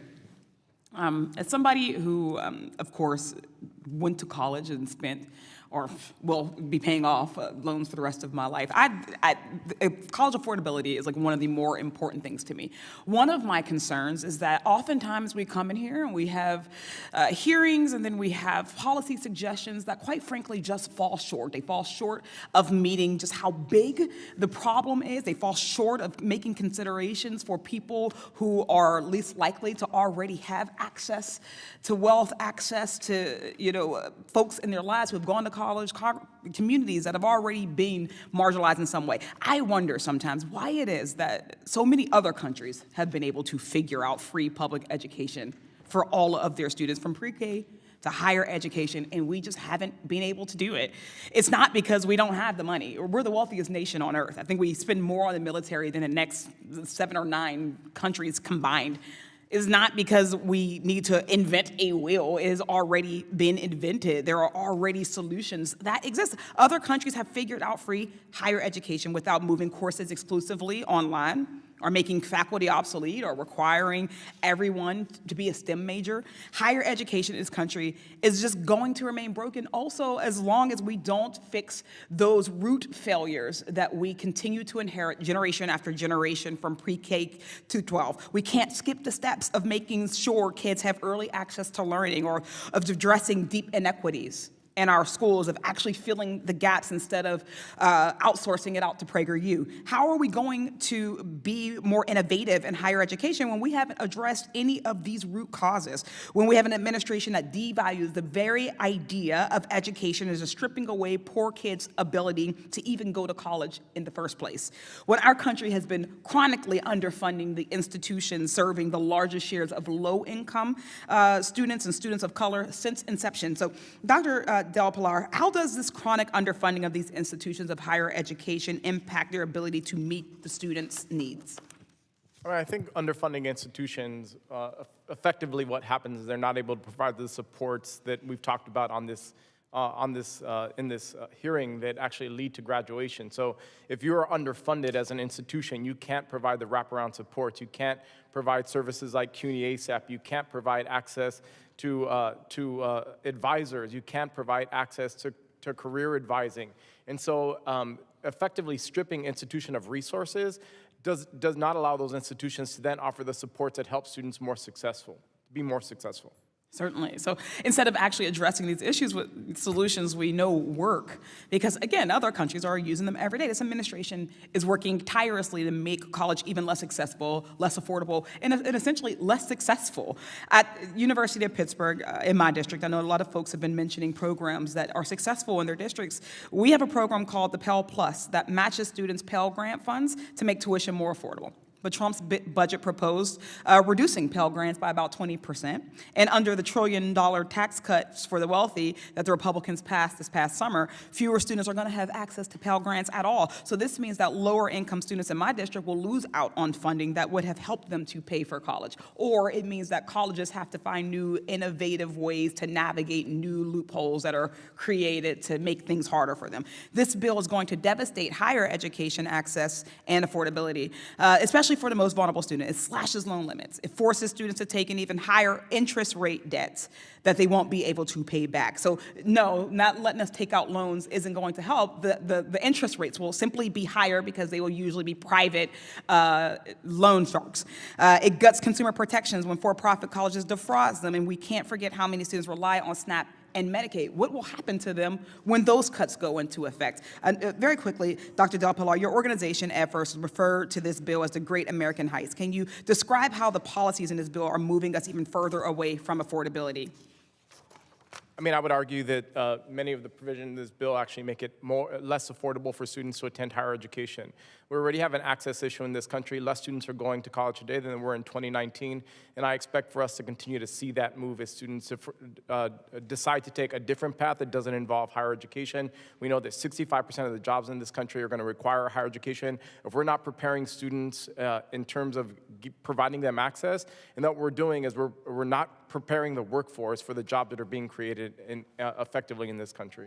Thank you. And I would simply argue and end by saying that the goal for college affordability is not to push all poor kids into one lane and all wealthy kids into another. We have better options here. I say we can join so many other countries in the world who value educating all of our young people and actually invest in them. I yield back. I thank the gentlelady. Now I recognize the great member from Indiana, Mr. Messmer. Thank you, Mr. Chairman. Mr. Oyorinda, many institutions have struggled to innovate due to governance challenges and risk-averse models. You describe your governing board as both a guardrail and a catalyst for innovation. What specific governance policies have most helped you move quickly while still maintaining accountability to students, accreditors, and the public? Thank you. Yeah, look, our Board of Trustees is comprised of the most innovative and experienced educators at the 2-year college level and 4-year college level in our country. Dr. Eduardo Padron, for example, was president of Miami-Dade College for about 33 years and is currently president emeritus. When I met with him and pitched him on the idea of joining our Board of Trustees, he said, I'll join on one condition, which is that you work quickly. I'm impatient and I'm old, and I want to see this problem solved in my lifetime. That's what he told me. And so we've worked really hard to bring folks like him around who are going to push us, but they also govern us. And so what they do is they institute guardrails that make sure that we continue to have great outcomes for students in terms of graduation rates and retention rates as we grow. Why? Well, because as one person, a very successful person once advised me, design your organization so that an idiot could run it, because one day one will. And so we do everything we can to make sure we have the governance structures in place so that long after I'm gone, we still have the best outcomes for students as we grow. Following up on that, what lessons can traditional institutions learn from campus's governance model? I think number one is innovation and actually specifically picking numbers like you would in a normal Silicon Valley startup, like what is your graduation rate, and actively making sure that every quarter you're making a little bit of progress towards it is ultimately the only way to get these issues under wraps. We have to innovate our way out of these problems, and it takes technology, it takes people, it takes a combination of both. And so the campus model is high tech, but also high touch, and I think that's why it's working. Thank you. And campus and some other community colleges seem to be embracing alternative education models. Are traditional large state universities readily accepting class credits from students that are trying to transfer, from campus? Some are, and it's really been phenomenal. We work with, in your state, Butler University. We work with Arizona State University. We work with University of North Texas, University of Central Florida. If you come to campus and you graduate, you get to transfer into those schools with not only guaranteed credit transfer, but also guaranteed admissions. Unfortunately, however, that's not how it works in all universities across the country. We need, actually, I think this is one thing this committee could work on to make sure that guaranteed credit transfer works. Calculus 1 hasn't changed since Sir Isaac Newton discovered calculus, and yet College A says College B's calculus ain't the same as what we're offering. It's not true. What actually ends up happening is that students who start off at a community college who do transfer into and graduate from a 4-year are going to graduate with about 130% of the credits they needed for the degree. That's wasted taxpayer dollars making students take the same class over. In my opinion, that's what DOGE should have started focusing on.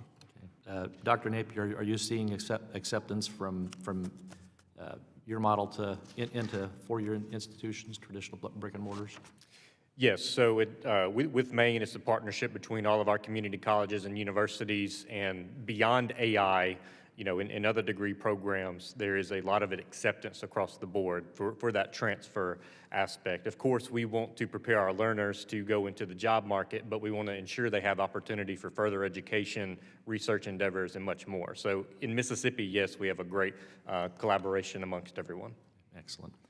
In your testimony, you highlight collaboration with employers across manufacturing, IT, logistics, and other key sectors. Based on that expertise or that experience, what approaches have proven most effective in facilitating strong, durable industry partnerships that institutions can rely on as they modernize programs and expand workforce-aligned training? I think a lot has already been said up until this point, with the key thing being communication. We can't get anything done if we don't understand the problem at hand from the workforce employer side and understanding what academia can do to meet that skills gap component. So that's been the biggest opportunity for us, but it can also be the biggest challenge at times. So as long as we have that consistent, continuous feedback loop that's occurring, whether that's month to month, semester to semester, academic year and beyond, we can continue advancing and adapting these programs to ensure we meet critical needs in the state and in the nation. Okay. Yeah, and technology is changing rapidly, so it's a never-changing landscape. So thank you. I'll yield back the rest of my time. I thank the gentleman. Now I want to recognize the gentleman from Connecticut, Mr. Courtney. Thank you, Mr. Chairman, and thank you to all the witnesses for your testimony today. It strikes me as a little odd that we're having a hearing about higher education and innovation at exactly the same time in which research programs and grants are being gutted by this administration. I represent Eastern Connecticut, which is the home of the University of Connecticut, which is, again, I think an outstanding research university. Within really days of the inauguration, they were getting notices that grants that had already been obligated were being canceled. And we're talking about work that was being done on things like autism, obesity, early childhood education. They have a school of education there, which has been doing great work for many years. And Dr. Pillard, your testimony, I mean, you sort of alluded to the fact that the compact initiative that the administration, I guess, is putting out there is going to be, again, really tying research to an agenda that has really actually nothing to do with the actual content of the research that universities have been engaged in. And maybe you could just talk about that a little bit in terms of, what colleges and universities are doing, not just for higher education, but our whole economy and our healthcare systems, and putting us really at the forefront internationally in terms of, life-saving and, huge advances in technology that, again, are being threatened by an approach that is tying this work to politics and really not to just, learning and science. I think we're doing a tremendous disservice to innovation by limiting what can be studied, by canceling research grants, by canceling research that was already underway in this country. I think it has a significant impact. We know that colleges in most towns are significant economic drivers. They employ in many places the most people. I'm originally lived in Pennsylvania. The Penn State University system was one of the largest employers in the state. And so by cutting resources to institution, by cutting research at institution, you're effectively ending a lot of the innovation that happens in this country around technology, around medical research, around education, around so many areas that are critical to advancing economic opportunity in this country and well-being, to be really frank with you. And so by cutting those opportunities, I think we're going to have significant and detrimental effect to not only capital in this country, but also to economic mobility. So the latest tally that we had back in May from UConn was about $32 million had been canceled, and there has been more since then. To your point about employment, one of the sort of spillover effects of these cancellations was that graduate students who had been lined up during breaks and the summer break in terms of being employed as part of the work that these grants entail, which is something that has been part of university work for decades and decades, basically were being laid off and really left also in terms of just their own academic plan sort of stranded because of this just indiscriminate sledgehammer that's being taken by agencies and departments of this administration. It's affecting also people There's a woman who came into my office from Old Lyme, Connecticut, who's stage 4 lung cancer, non-smoker, in her 50s, had been working again with a university-based treatment program up in Boston, doing well. The plan was to have her begin mRNA trials, which again is something that's pretty exciting in terms of fighting cancer, and that was canceled obviously because of a political agenda at the Department of Health and Human Services. So again, yes, innovation's good, but I think sometimes, focusing a little bit on AI sort of ways to help with, individual issues is a good thing too. But, the bigger picture right now is that we're watching an administration destroy university-based innovation through systems of grants that, again, have, I think, really put us at the forefront internationally, as I said. And again, I'll give you my final. I'll just say we are choking off the talent pipeline in this country. There are programs, Michigan State University, for example, is not admitting any graduate or doctoral students in certain programs because there isn't any funding available to fund those students. And so we are effectively choking the talent pipeline in this country. What a tragedy. I yield back. I thank the gentleman, and I recognize the gentleman who drove the farthest to the committee hearing today, the gentleman from Guam, Mr. Moylan. Didn't want to miss this exciting hearing. Thank you, Mr. Chairman. Really appreciate it.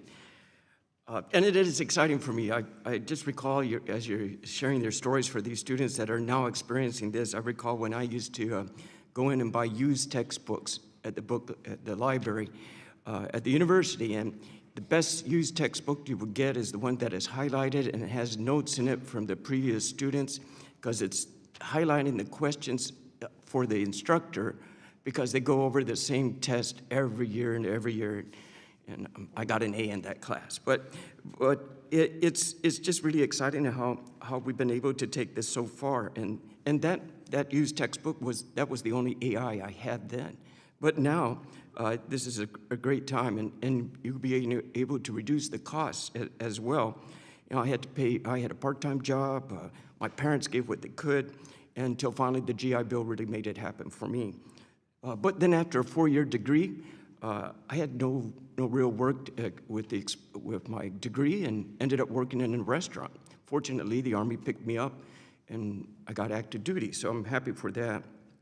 But I want to thank this panel for having your innovative classrooms. And my first question is for Dr. Napier. And as director of Maine, you partner directly with campuses to help them embed AI competence across both academic degree pathways and short-term workforce programs.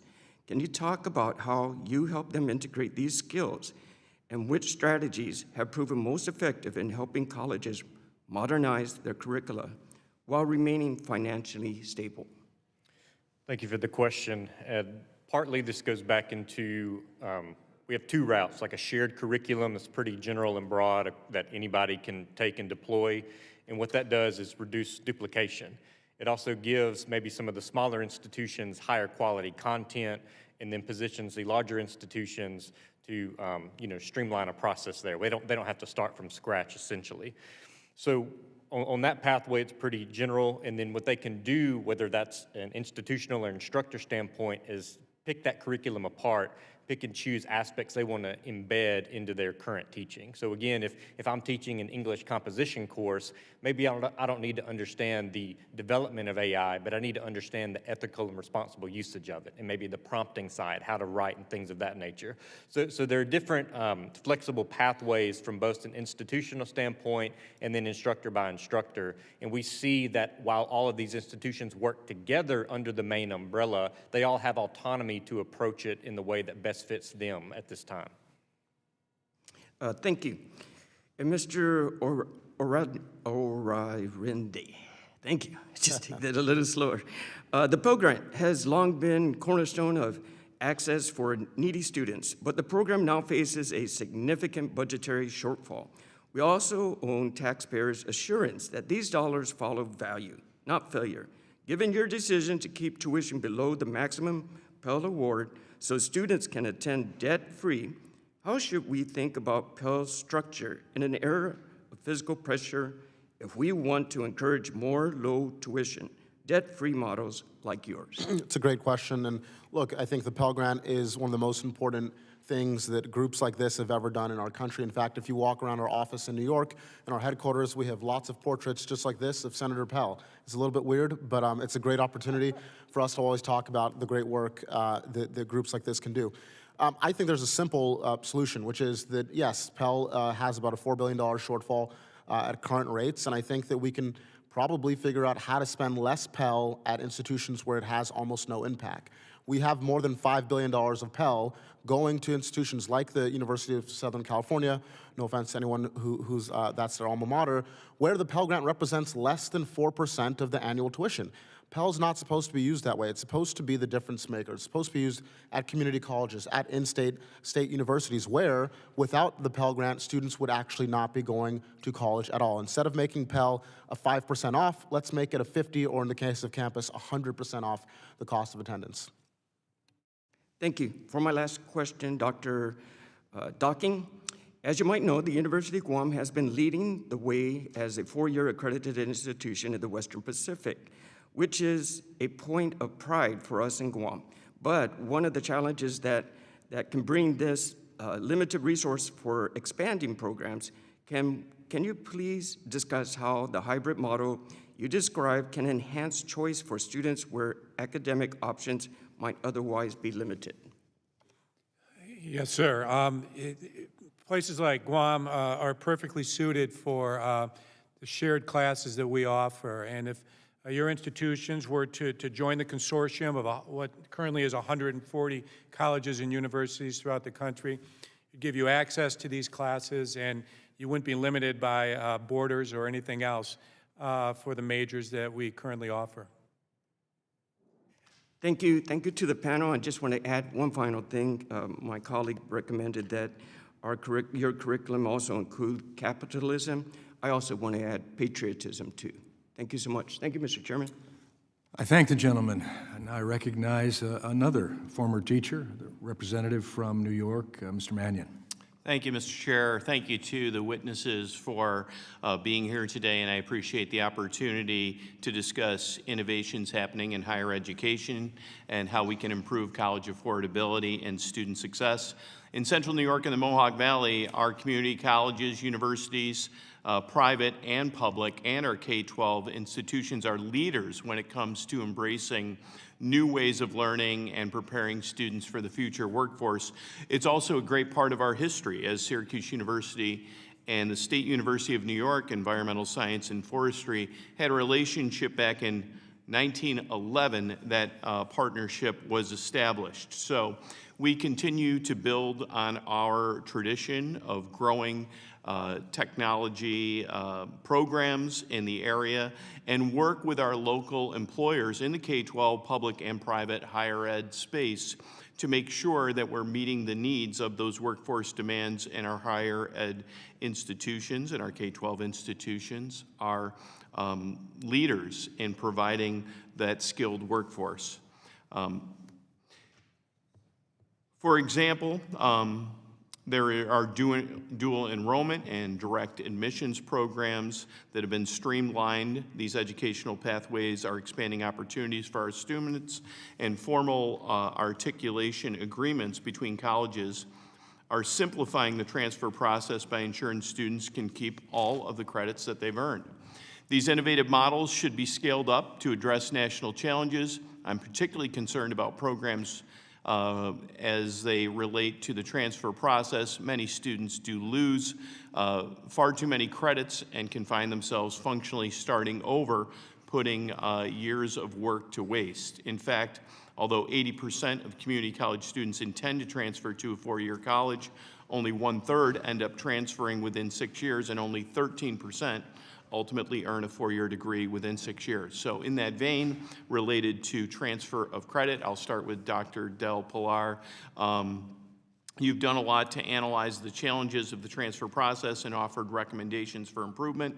Can you briefly explain what the barriers community college students face as they navigate the transfer system?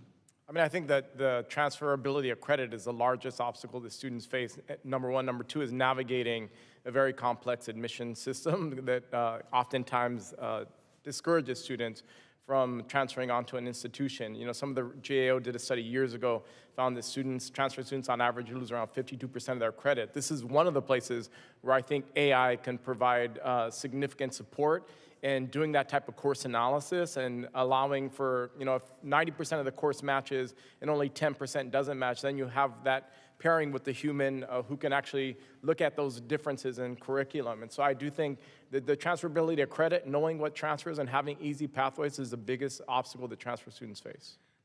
Mr. Oyerinde, you had mentioned the transfer process a few times in your comments. Do you have anything to add? Well, an amen would be a good start. Yeah, look, right now it makes no sense. College A has already done an articulation agreement with College B to say our Calculus 1 is equivalent. College B also already has a guaranteed transfer with College C. But then if a student from College C tries to go to College A, they say, we don't accept it, it's not equivalent. This is literally violating the sort of transitive property of basic law and mathematics. It drives me insane, and if this group can do something to solve it, I think we'd be in a much better shape. Right, so it sounds like you're encouraging us to establish legislation that might protect the students or protect the appeals process, and if I hear correctly also, utilizing AI potentially to do so. That being said, if we're talking about legislation or AI, in your opinion, anyone can answer, what should be the overarching government body that would establish which AI programs are going to do that exact analysis to make sure these transfer credits occur, and that legislation should be shrined under which federal department? I think the key is just transparency. The data already exists. Every university knows the other universities that they've articulated with. I think the same way we have iPads data for reporting demographics and things like that, if we had a centralized resource for reporting articulation agreements and equivalencies, then we can get around this problem very easily. Thank you so much to all the witnesses. I appreciate it. I will say that educators understand education best, and therefore I will continue to stand up to not dissolve the Department of Education. Thank you. I yield back. I thank the gentleman. I recognize now the doctor from Missouri, Mr. Under. Thank you, Mr. Chairman. Thank you to the witnesses for being here. It is clear that college costs have skyrocketed in recent years. Since 2015, the average tuition at a private four-year university has increased from $35,500 to $51,300, a staggering 44% jump. Likewise, average tuition at in-state for four-year universities in the public sector has risen from $9,800 to $12,700 since 2015. Even more concerning, the return on investment of a four-year college degree has not kept pace with rising tuition. In fact, it has substantially declined. One recent analysis found that more than 100 programs at colleges with acceptance rates below 20%, so our most competitive colleges, have a negative return on investment. Students in these programs, which are often in arts and humanities, may be better off financially if they had not attended college at all. Another study uncovered that 16% of high school graduates and 28% of associate's degree holders earn more than the median worker with a bachelor's degree. So clearly, expanding federal student loans has not curbed soaring college costs. If anything, it has exacerbated them. As more students rely on federal aid, institutions are investing more resources in complying with federal regulations rather than improving classroom instruction. And those with higher administrative costs are ultimately passed on to students and families. And because institutions know that the federal government will cover this tuition, they face strong incentives to raise prices faster than inflation. More government intrusion in higher education has not lowered college costs. However, private sector innovation can lower costs. New higher education models are emerging that maintain instructional quality while reducing administrative overhead. Adrian College is one of these institutions embracing innovation. Dr. Docking, in your testimony, you described how Adrian's partnership with RISE has enabled the school to launch 38 new majors, minors, and certificate programs without hiring a single new professor. According to your testimony, they accomplished this by supplementing on-campus courses with shared online resources, and 84% of students reported being equally or more satisfied with their shared online courses than with traditional on-campus classes. That is encouraging and good to hear. I'm curious about the other, 16% who don't necessarily report the same, and 84 is overwhelming. What further improvements do you think can be made to this model, and what can we do to cut the regulatory red tape and improve the model even further? Thank you, Mr. Onder. Yes, I think that if you look at the reason why students go to college these days, 90% of them say that it's because they want to get a better job, they want to make a better salary, they want to be able to provide for their families and live in safer neighborhoods and ultimately send their own kids to college. Yes. I think that means that all of us in higher ed need to have a closer relationship with the business community, the nonprofit community, to say, what do you want students to know getting off the commencement stage? What can we do as colleges to prepare them to not have to do essentially a 2-year internship to learn about whatever industry they're going into? So whatever the federal government can do to encourage those partnerships, I think will be very, very helpful to students and families. And you testified, Dr. Docking, that your model's been adopted by more than 130 colleges nationwide with over 10,000 students enrolled in the College of the Future network.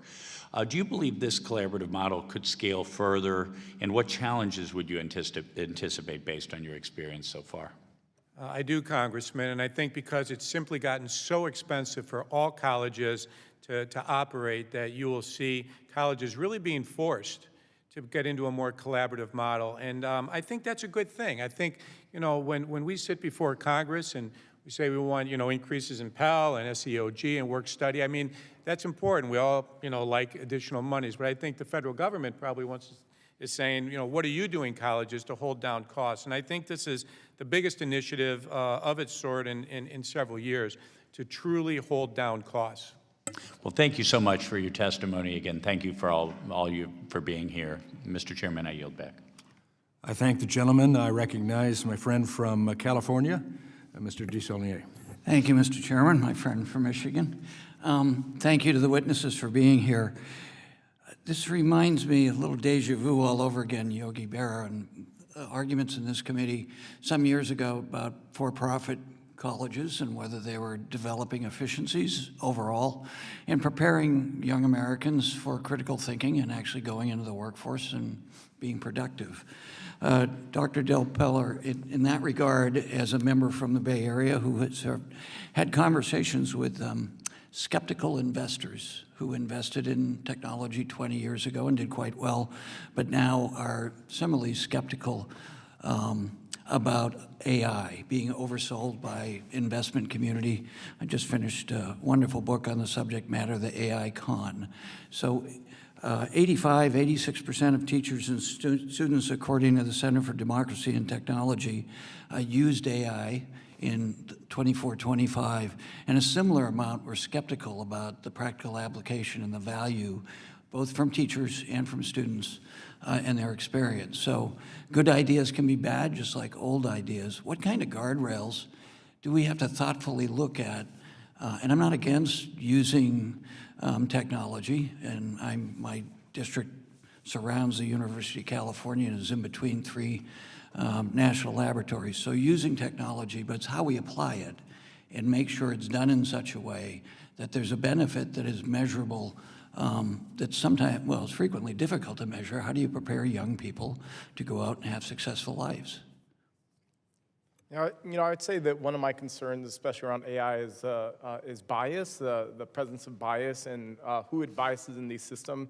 There was a study recently that showed that a person of color with an ethnic-sounding name actually, when they were asked a question around selling a bike, actually were advised to pay a lower price or a higher price than a person with a non-ethnic sounding name. And so that bias exists in AI. We know that if you have bad data that goes in, bad data comes out. And so I would say, one, we have to protect bias. Two, I think data protection is critical. We continue to look for a silver bullet, not only in education, but in society writ large. And I would argue that in education, higher education, we talked about the internet being an innovator. We talked about MOOCs being an innovator. We talked about tablets being an innovator. And still, we use these things as props. And so I would say that, while I think we need to continue to think about the guardrails, especially around AI, we need to protect students, and we need to ensure that we're protecting against bias.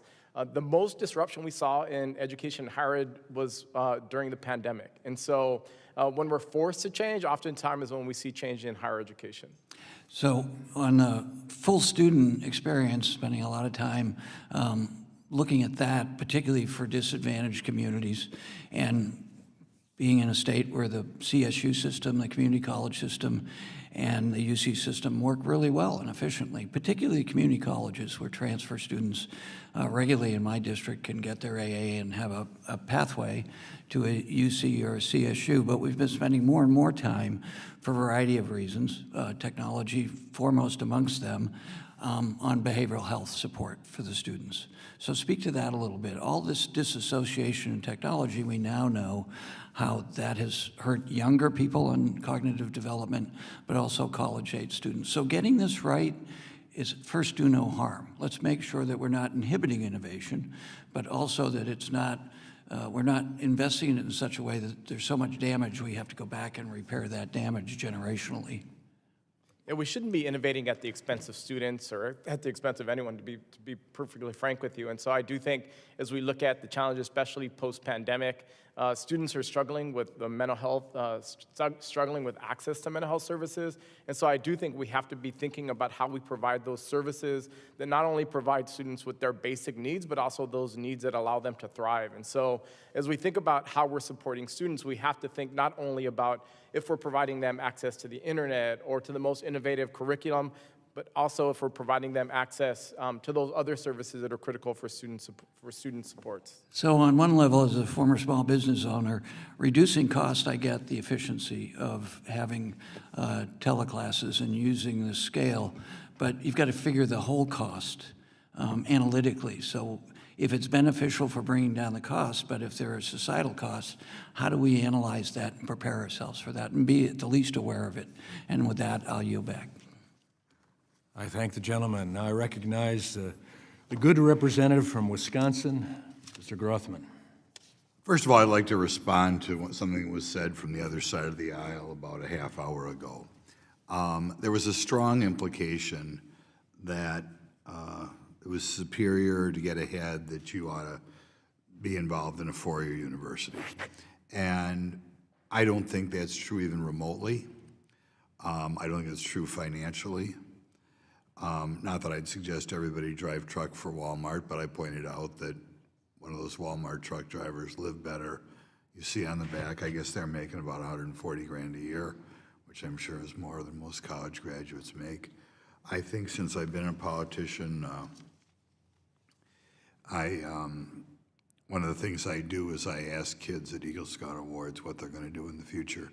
And I've noticed we've gone from maybe 10 years ago, 15 years ago, it was all, I'm from the Midwest, I'm going to go to Northwestern, I'm going to go to Madison.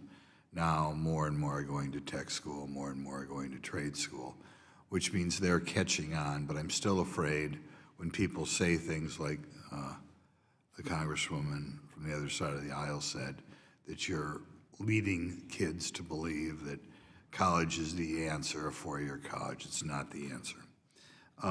Now, next question I have, I'm not sure we're going to give this to, is it seems to me over time tuition rates go up.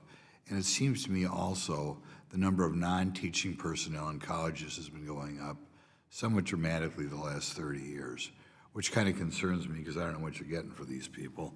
Does someone want to comment on the apparent increase in number of employees who do things other than teach on campuses? I'm happy to start. I served as Deputy Secretary of Higher Education for the state of Pennsylvania. We had 42 unfunded mandated reports that the state Senate and Congress demanded every year that no one ever looked at. When you have reports that no one looks at, when you require data reporting that no one looks at, then you're creating a position for somebody that doesn't support teaching and learning. Why don't you get us, after we leave here, a list of reports that you feel are unnecessary? This was for the state of Pennsylvania, not federal reports. So this were reports. It's not our fault, okay. Yeah.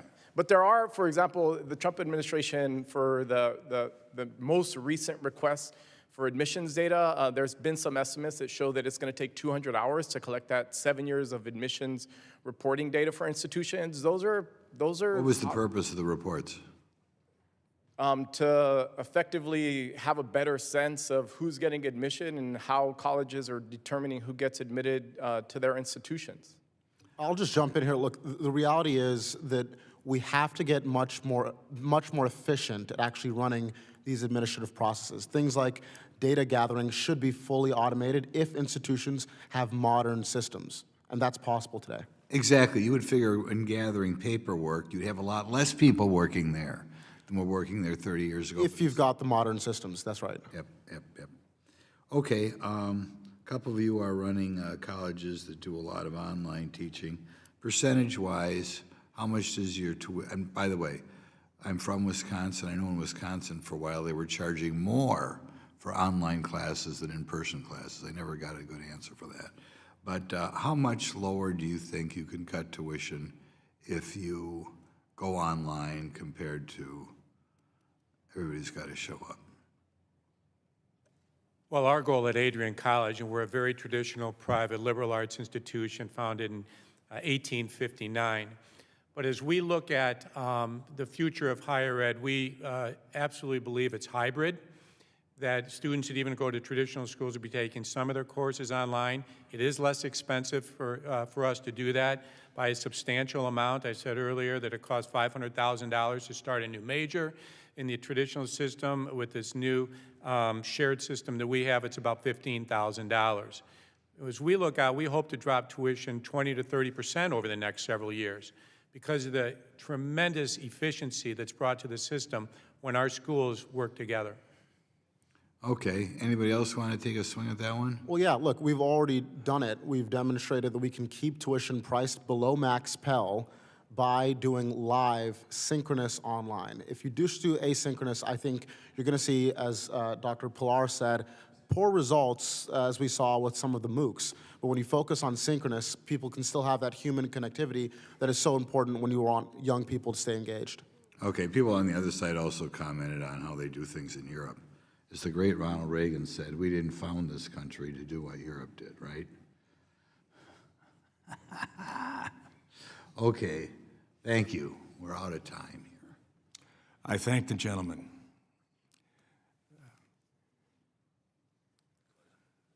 Seeing no other members at the dais right now than the ones that have already spoken, we've come to the end of our questioning of witnesses, and may I quickly state, you've been an excellent panel. Thank you. An excellent panel to start back in with this committee and our deliberations. So now I turned over to the ranking member, Ms. Adams. Thank you, Mr. Chair, and thank you to our witnesses, and I certainly support that statement. They've been a great panel. Today's discussion has made one thing abundantly clear.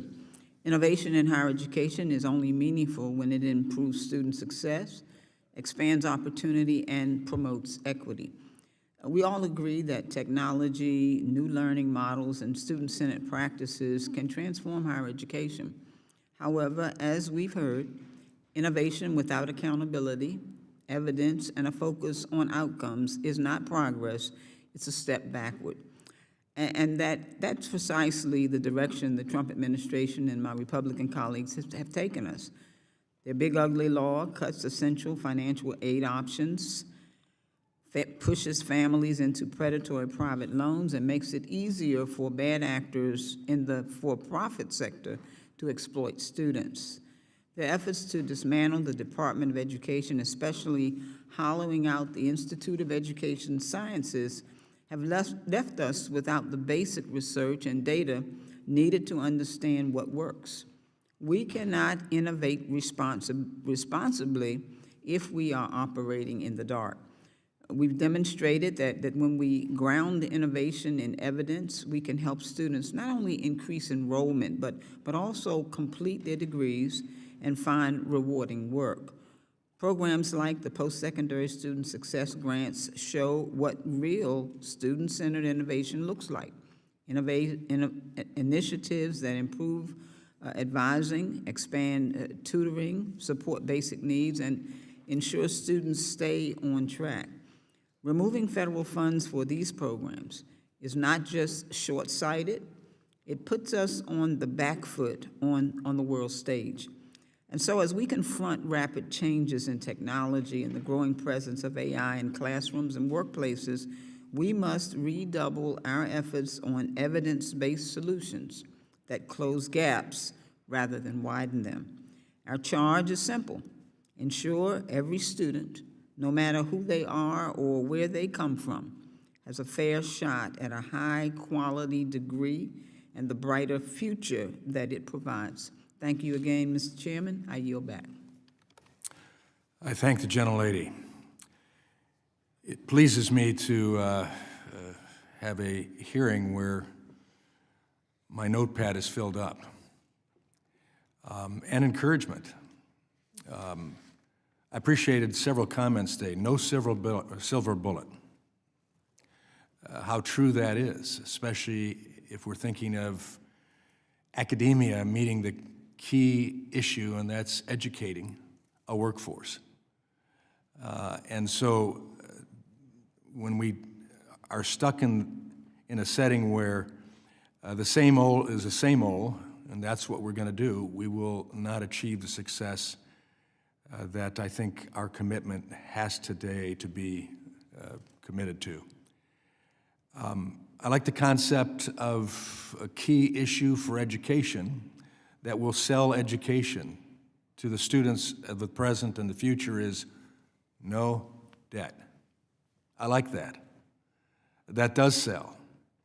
And I appreciate today that we have evidences of institutions who have not shied away from the One Big Beautiful Bill and its efforts to give encouragement to reduce the unnecessary costs to our students in education, to make sure that that no debt is something available for more, and who have been willing to say, no excuses. We will find a way through innovation, through pressure points in our own setting, to find what works and makes an impact for the incoming students that says, you will be educated, you'll receive better quality at more efficiencies and reduced costs. And I think that's what we're looking towards. I'm also hesitant to state it, but sometimes I go where angels fear to tread and say, you know, did we notice that the Department of Education was out of business for 7 weeks? Did your institutions, Adrian College and others, stop working, stop addressing student needs, stop teaching? Sadly, probably we're still filling out some of the paperwork that comes from the federal government. But I think the innovation is out there. I think when push comes to shove and we say, have at it, we will allow you that ability to innovate, to move forward with credible oversight, yes, especially where their federal dollars do come, credible oversight, but not oversight that pinions people down from moving forward in the system. You know, I think attention to the customer is the key, and we've heard that today. The customer, that student, that parent, and the teachers as well, who sometimes are hobbled by all that presses against what they desire to do and have dreamed about doing when they were educated themselves. Student success is what we're looking for. I would quickly state that while we've looked at some of the lack of clear immigration standards that are there, the world is still coming to the United States for higher education. This is where they want to be. And given the opportunity, they will come here. And I believe that that is a motivator for us to make sure that we give the education community the opportunity to do what education needs to do in the real world. So I appreciate the fact that today was on innovation, and that we see that there are tools to be used that'll produce efficiencies and ultimately ramp up success. And I also appreciate the term that was put out today, impatient and old. I am that. I am impatient, albeit older. I want to see our educational institution expand exponentially because of now what we've seen take place. And some of the disinterest that has come in some of our students that have decided to go other directions, that if we're willing to compete, we'll pull a lot of those back to the good of this country. So again, I want to say thank you to this panel for being here today. You've been very helpful to us, and a lot of reams of information will have been taken down and the opportunities for other hearings in the future to move us forward. Without objection, there being no further business, the committee stands adjourned.